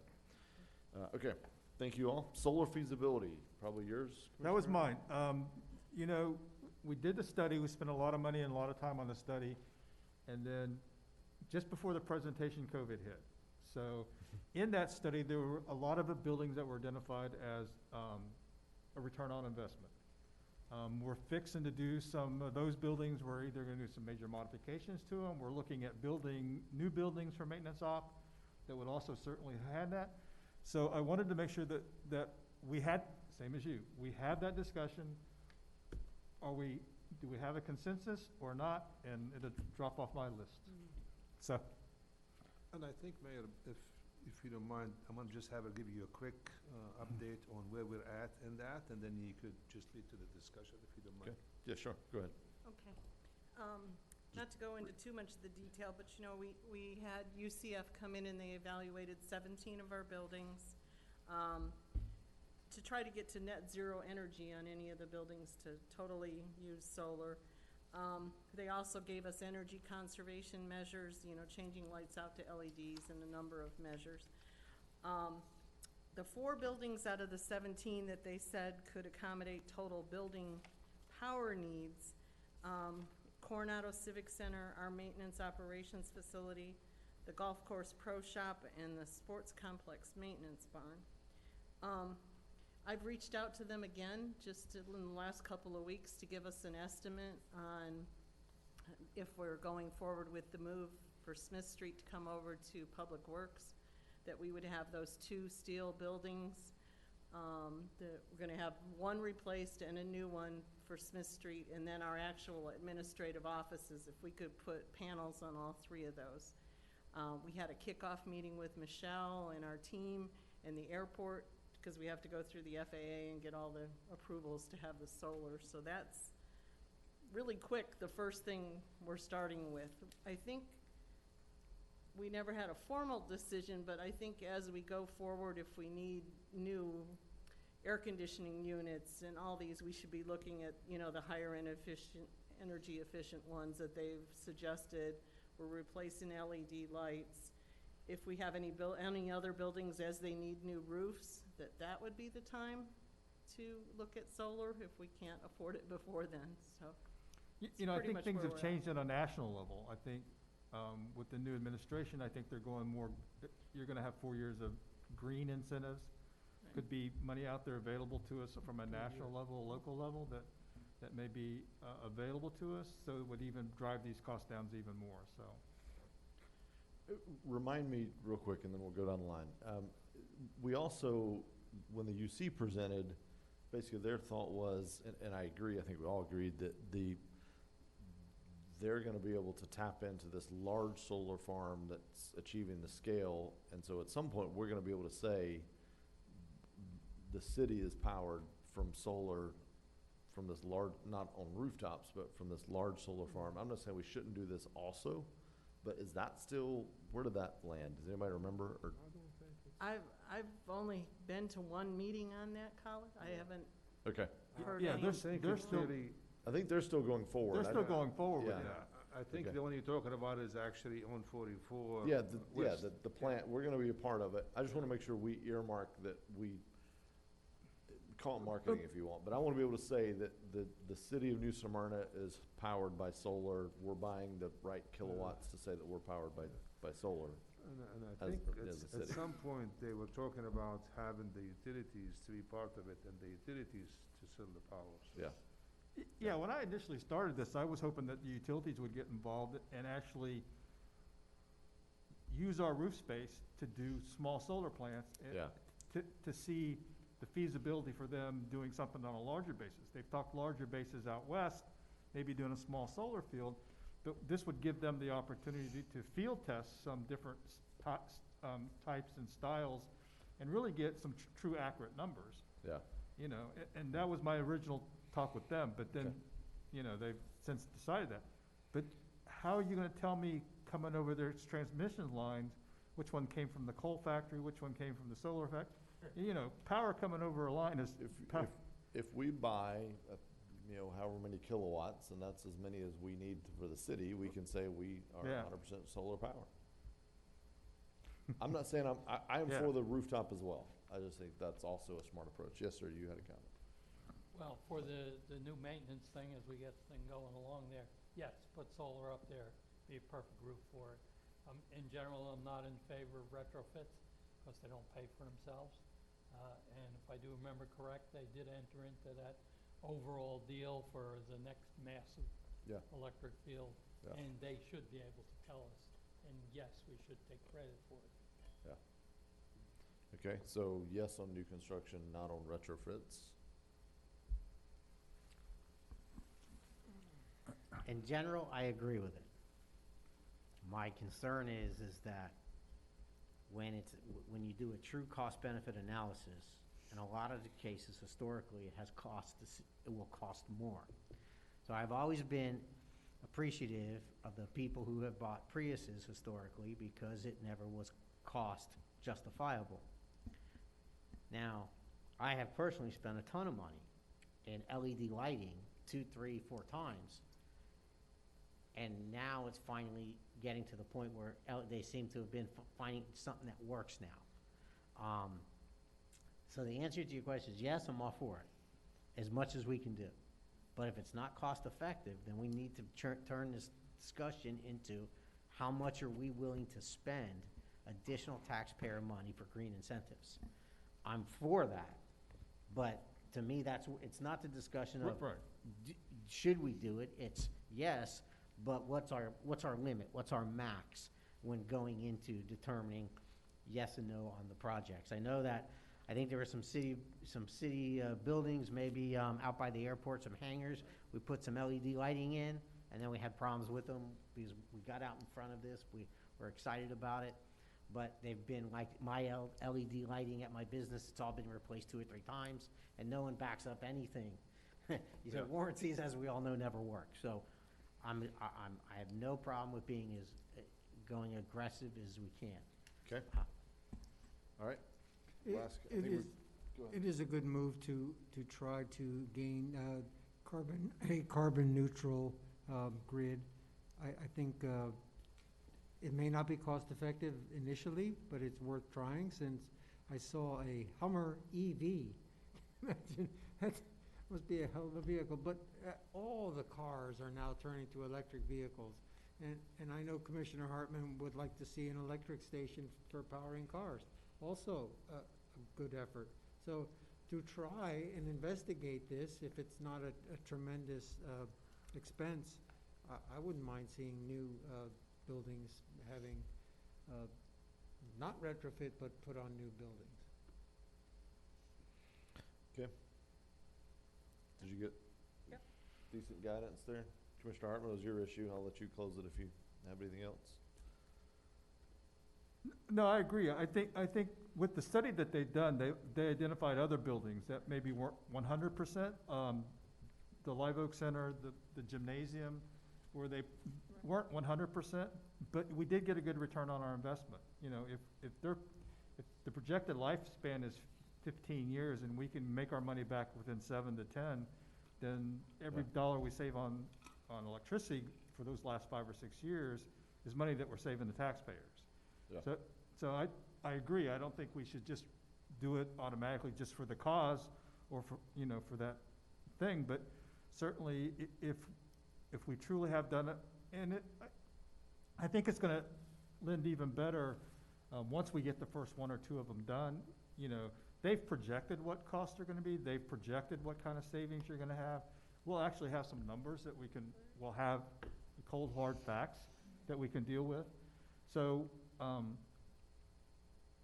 don't put retrofit out of your mind completely. I'm asking you, just keep an open mind going forward. Thank you. Okay. All right. Next item, American Rescue Plan funding. Is you? And that is Commissioner Oh. Colodi, so Okay. if he wants to, and then I'll follow up on it. Go for it. Well, we're getting a lot of money, but we don't know what we're gonna be able to use it for at this point. But what I would like to do is if we could develop some guidelines amongst ourselves as to what we would like to do. Would we like to go into retrofitting solar? Would we like to add the skate park and move that up as a capital project? Do we want to make other type of changes? Do we want to increase personnel? Anything. I don't want the federal government, now I don't agree that they should be taxing our kids in the future, but being they're giving us this money, I want to get as much of it as we can, as long as we know how to use it and we can use it properly to our best advantage. Yeah. And I don't want the federal government to come out in 3 months and say, okay, you got 1 month to tell me what you want.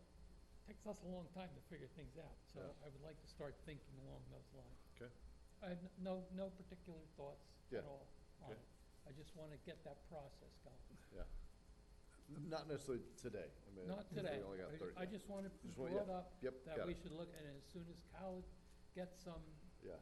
little more concrete information that we can work on. I think, yeah, for me, we've got to make sure we've got the broad buckets. Like, I got to know, like, where can we start here? And then we can start putting some pen to paper on this versus that versus that. But until then, it's Mayor, if I may just quick, since the regulations is not really clear in terms of what eligible and what it's not, and right now everybody's struggling almost in the same boat.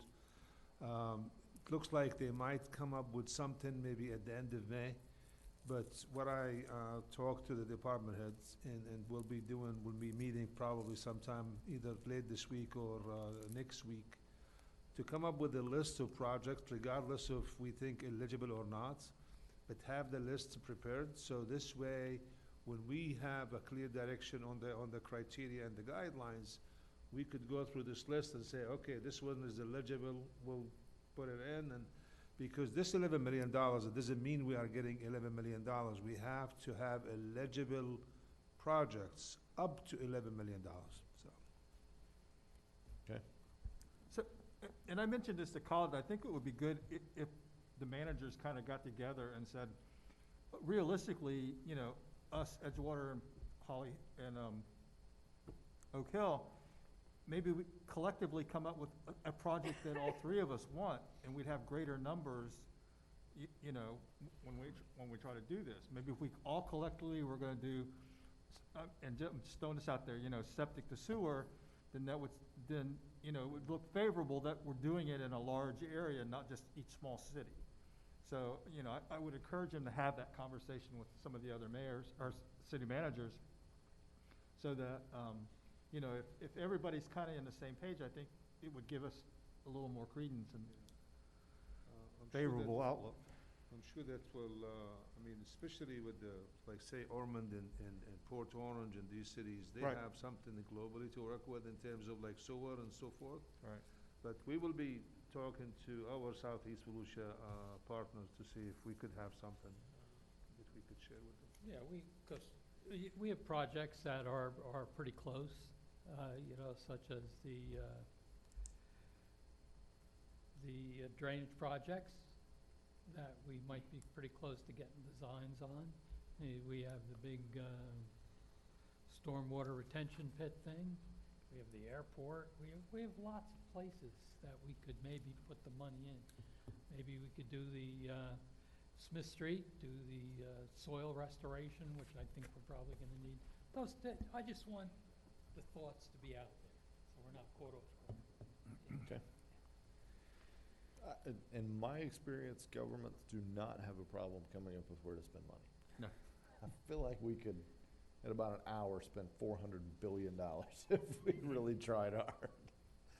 All right, last item, traffic light stations 50 and 52. I know we've established the need of the one. I'm trying to save a little time here at the very end to run down the list.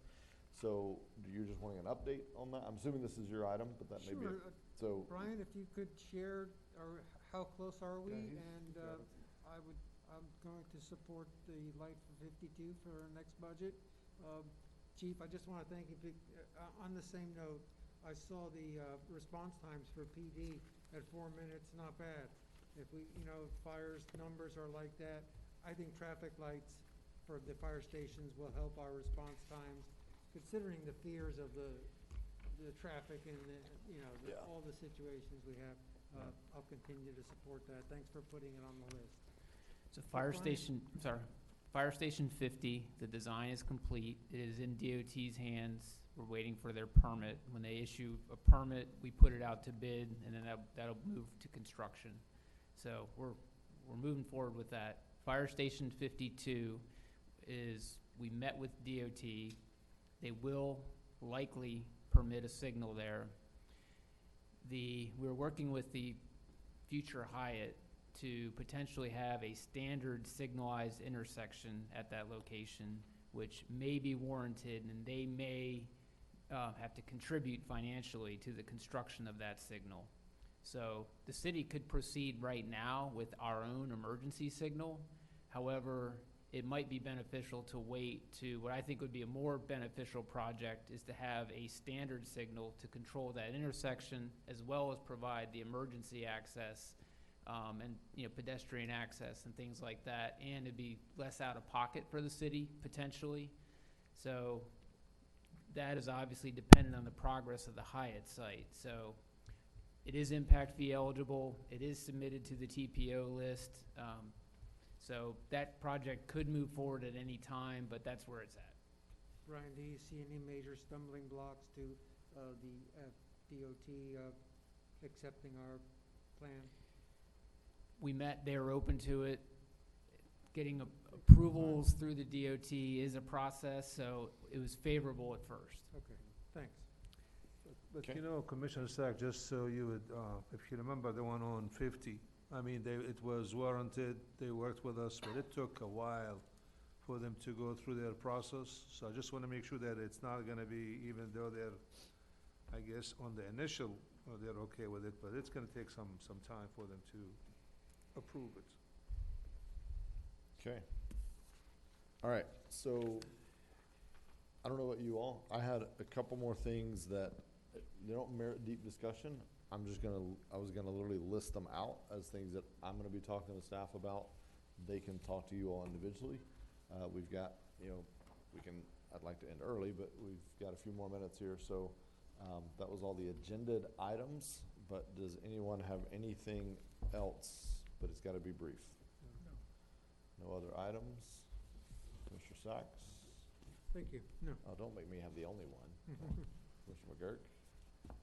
Nope, I'm good, thank you. I have something that I've already kind of talked to some staff about is the rezoning.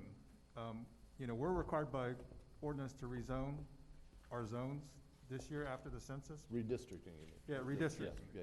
So with that, originally they were supposed to be done by now, then it went to August, then September, and it may be the end of the year before we actually get those true numbers. So I just want to be, and I know that there's 2 seats up next year. So I just want to make sure that it's at least on our radar and that we're moving forward so that when we get some true hard numbers and we get to that point, it's not gonna slow us down, that we've already set a date, or we can have that discussion, and, because it's, you know, it would have to go through 2 readings anyway, and, you know, that would be pushing, right now, we're pushing even having it done by qualifying. So I would, Yeah. you know, I would hope that I'm sure other people are out there who want, or, I don't hope that, but I mean, I'm sure there will be people out there who will try to run for office or wanna run for office. And I just wanna make sure that that we're not the stumbling block, that we've done Yeah. our due diligence and, Yeah. or at least in that process.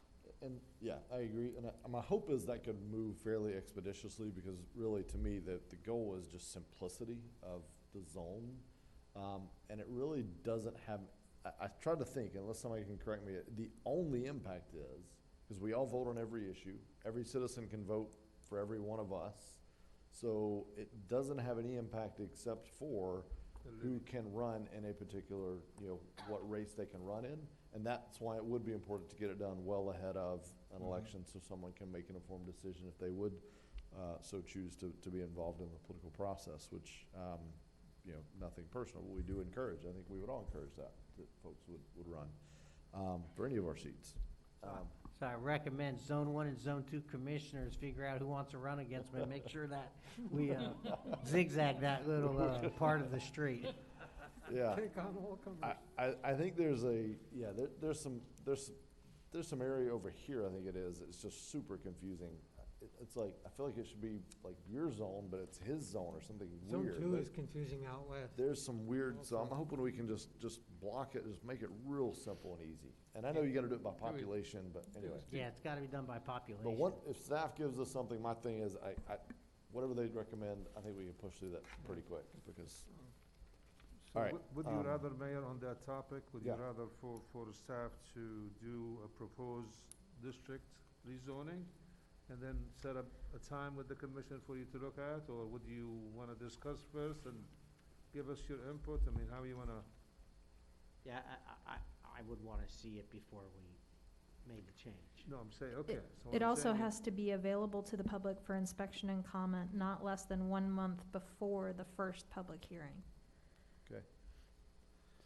Okay. Mayor, the challenge on that is we're hearing the data at the small city level may not arrive until as late as December.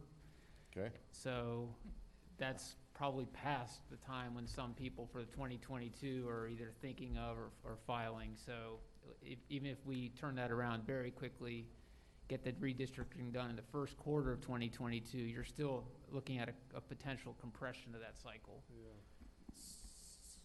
We do have the ability to do it early if we have that data. I just am not sure if planning staff would have access to that. So what, is it, Chris? what would, not to answer today, but just carry in line, so, I mean, if we don't get the data until December, which may be January, because, you know, that's just how it works, right? Then let's say we turn it around immediately, that's February, if we gotta have it posted for a month, and then 2 readings is a whole other month, so now we're into March. You got at least 2 months of legal requirements, Yeah. not counting staff Not time counting that would be involved. When we actually could do the GIS mapping, all that stuff. So, what are something to think about is if someone had said, I wanna run for, you know, this seat, and then all of a sudden they were redistricted out of it, does that, like, is there some asterisk for this election, you know, just, So again, the not to answer only- today, but just, Yeah, you can if you. our charter, the only thing it really says is that it wouldn't affect sitting commissioners' terms. So Yeah. if we redistricted and, you know, whatever zone is now in zone, like, say Hartman wasn't up and he's now Yeah. in zone 1, Yeah, he'd still serve out his zone 4 term. Right, okay. Well, we'll just play it by ear. Let's just be very transparent with the public, you know, on this of, you know, for running for office. I don't know that folks are really I mean, you know, the first time I ran, I mean, that race didn't really heat up. People weren't filing until kind of May, June timeframe. Qualifying is June. Yeah, and that was for a vacant seat. I don't know who I was running again, but anyway, so I feel like if we could get it done by March, April timeframe, that's gonna leave enough time for this small scale election, so. Yeah, my opponent filed in January. Yeah. So, And if someone's deep in the heart of a zone, yeah, maybe they just take the risk of filing, I don't know. you know, and the best way to do this may be through the clerk's office. You know, they're going, look, we'll take your paperwork, but we don't know what zone you're gonna be in yet, or how, and so. Yeah, yeah, okay. You know, if you're in the middle of the zone, it's no big issue. That's what I was gonna say, if someone's, But if you're in that yeah, area where, you know, you could go flip to one or the other, yeah, you know, what if we change Jake's zone to call it Zone 1 now? And Colody would be, we're gonna go 1, 2, 3, 4, you know. oh, you're right, we have one that's here too, yeah, we could just go.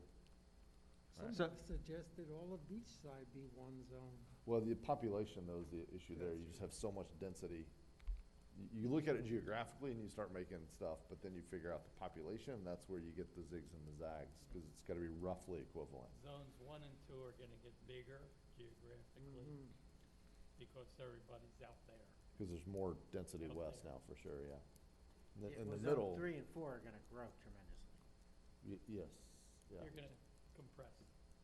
Zone 3 and 4? Geographically, Geographically, Will you're compress, We're you're all right, gonna have because the there's same more number of population there. people. Well, Yeah. to complicate the issue, as we, and the ISB, if we end up incorporating all that property, one of the questions is, are we gonna add seats, or are we gonna, are there, it'll get complicated. It is But luckily 4:40. for next year, we don't have to worry about that. I took a look at the map, Jason.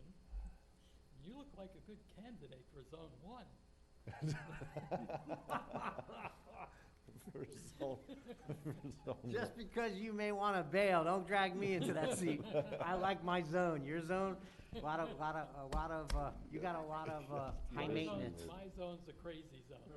Yeah. Not the people in it are crazy, the issues are crazy, just, Yeah, I believe talk is. to my neighbors. I was trying to help you, I really don't care where it goes. Yeah, Tell all you right. the truth. All right, yeah, okay, so staff will keep us apprised, we'll communicate with the public. If someone is, maybe Phil in early January can put out something depending on where we're at, and if someone's interested in running, tell them to contact Sharon and she'll figure it out for them. Right? Okay. A couple of things just to put on everyone's radar. The boat parade, this may or may not be public yet, but the yacht club reached out to us last year, and it changed because of COVID anyway, but they're not able to keep that up at the level they've done it in the past, so they're wanting to basically kind of step away, be a part of it, help, but not be the sole organizers and runners of it. I've indicated I told them my approach on that, or my view on that was, I think it is something that we should maintain as a city. I think people love it, it's well attended, but I think it just got way too big and cumbersome with trying to do the judging and the sponsors and all of that. And I think we could greatly, greatly simplify it, continue as a partnership, negligible cost. We put a police boat in the front, a fire boat in the back, and run some boats up the water and tell people what time to show up at the Brandon Center. I don't think so Kyle will talk to each of you individually, get your opinions on that, and then we'll figure out working with the yacht club, but just know that's out there. Just a quick note, Mayor, on that. Yes. David Ray, I asked David Ray to look into a few things for me, so as soon as I got those, then I will be reporting Okay. back to each one Yeah, individually. there's a couple other events we learned through COVID that we're a huge part of. People assume we do them, but we actually aren't in charge of them, and, the question is, should we be or not? I also wanted to just put something out, two other things on the radar. The stereo systems, I feel like, are getting out of control. As I spend time on Flagler, it feels like every third car that drives by is just absolutely, look, I drive with loud music, I'll be honest, but you're not hearing it a block away or 2 blocks away. And so I don't know, I feel like it's one of those things, if we just wrote a few I don't know what the tickets are for that, but I feel like if we just wrote a few tickets for it and try to get the word out that we're gonna try to calm that down a little bit. Because it's just really gotten obnoxious. And so, I don't know if we have a decibel meter, but anyway, I'm just gonna put that on the radar, along with all the billion other issues that are on your radar. I know that, I'm so sorry, but it really takes away from your evening when you're sitting there and you your teeth are chattering because somebody's driving by with their, I'm not even talking about the golf cart with the music blaring. That's obnoxious, but it's not as bad as the people with the systems that literally you hear them 3 blocks away. That just, late at night, there's just no room for that. Yes, you got a comment? Good. We can add the motorcycles that try to turn their radio up over their loud Harleys. That's a whole other issue. Those, yeah. There's a lot of those, but You we should go just- by Wawa some evening. I thought we'd chase them off of Wawa now. Yeah. Anyway, so if we're able to do something on that, I think the residents would appreciate it. And lastly, I've brought this up a lot of times. The 44 in Wallace or Mission Road light, gotta be the least efficient light in the entire country. I promise you. Its timing is all messed up. I stood there the other day again, timed it. It prioritizes the side road traffic. And so I know they've installed the cameras on it. They're not using those yet. They're all supposed to talk to each other, et cetera. So I feel like in the meantime, if we could talk to the county, whoever can open up that box and control it, and if they could, right now that timer is set at a max of 90 seconds on the east-west, regardless, that's the hard stop. So regardless of what all these other things are, even if there's traffic constantly flowing across the sensors, it's gonna stop at 90 seconds. If we raise that up, I did some analysis and some reading, intersections are least efficient right after green because it takes time for the traffic to get up to speed. So the last few seconds of the intersection is when you get most of your throughput. So if we just added another 30 seconds of, I'm not a traffic engineer, by the end of this job I may be, but I'm not yet. To the east-west? If we added, I feel like another 30 seconds of throughput on the east-west, made that like a 2 minutes instead of a minute and a half, you get a little bit more backup on your side streets, but I've stood there, I've watched that intersection for hours. Those don't back up near like the east-west does. There's some other stuff that's in the road that we could, it's a bigger thing, but anyway, go ahead. In my mind, yes, the #1 priority intersection in this town is that one. Now, let me go back to Tuesday night. We were trying to get funding, and that got stopped. Just saying. What's holding up that intersection improvement is funding. Yep. And then we stopped the funding. By the way, Project. Mayor, I had Bobby Maddox reviewed the timing on the intersection, several times, probably 4 or 5 times. I'll have him to go back again and to see if that is the case, but you're saying it's 90 seconds for sure? Yeah, because this is just who I am. I drove by the other day and there was some guy with the thing open and he had on a high-vis vest, so I just stopped and talked to him, and that's what he said. He's like, I'm sitting here looking at it, that's what it's set at, is 90 seconds. And, he outlined a couple things he thought could be changed, but he couldn't make the change. He's the guy doing the camera system, but, because I was just gonna ask him, Who's the person? I don't remember. He was doing the camera system. Do we know when that's gonna go live? He's probably from the Volusia County Traffic Engineering. No, he was a third party. Well, what I'm saying is Yeah, working for them. he's hired by them, yeah. All right, so the last thing is that the parking, so, gentlemen, the 3 of us postponed something, Commissioner just brought it up. We postponed something at the last meeting, a consultant, based on, we wanted to talk through some of this. So I acquiesced based on the thought of, what can it hurt, but are we comfortable now moving forward and having that back on the agenda, or what's the pleasure? I think it should be back on the agenda. What I would like to see is if we can really clarify what the goal is. Okay. If the person's going to be, and the firm is going to be a lobbyist, I don't have a problem with that. But I don't think just saying we're gonna piggyback on another town is okay. Yeah. I think we gotta have an explanation as to what they're gonna do, what the function and focus is going Okay, to be. so a little more description. Did you have a comment? I was confusing a different item. You're Okay. good. Yeah. I thought Yeah. that one was already on the 27th agenda, the Giabi. Yeah, I didn't remember where we Yeah. landed. I just I knew that we had postponed it, and he reminded me. We have this thing in front of us, I don't think we talked about it, this parking standards review. Is that related to that, or what is this? This is a new item. This is the LDR update of our parking standards. Commissioner Chloe brought up a couple meetings ago. This is the scope of work from our consultants, complete rewrite and review of our parking standards. They're out of date. No action is needed here. This is under the threshold to go to the commission. Unless there's any comments or concerns, we would move forward with this. Okay. I'd like to talk to you about the scope of work, that's all. So when would we be seeing this item before the commission? We'd do an update, come up with a draft. We can go to commission first for informational review, and then we get an ordinance, go to planning and zoning board, and then finally to city commission as a text amendment for 2 readings. So this is just the scope of services for the consultant, This is the and then it'll proposal. be, they figure out stuff, then they go change the LDR, that'll come to us. Oh, I'm sorry, I thought it was The the recommended changes. No, no, It's no. just The what we're scope of going to do. service to Yes. get a Yeah, consultant. yeah. And so basically, something like that, I think, is what, if we have that with the Giabi contract at the next meeting, I think the commissioner would be comfortable with it. Okay. Anything else, chief? Anything? Sharon? Carrie? Mike? Jake? Jason? Brian? Colin? All right, meeting adjourned. Thank you all.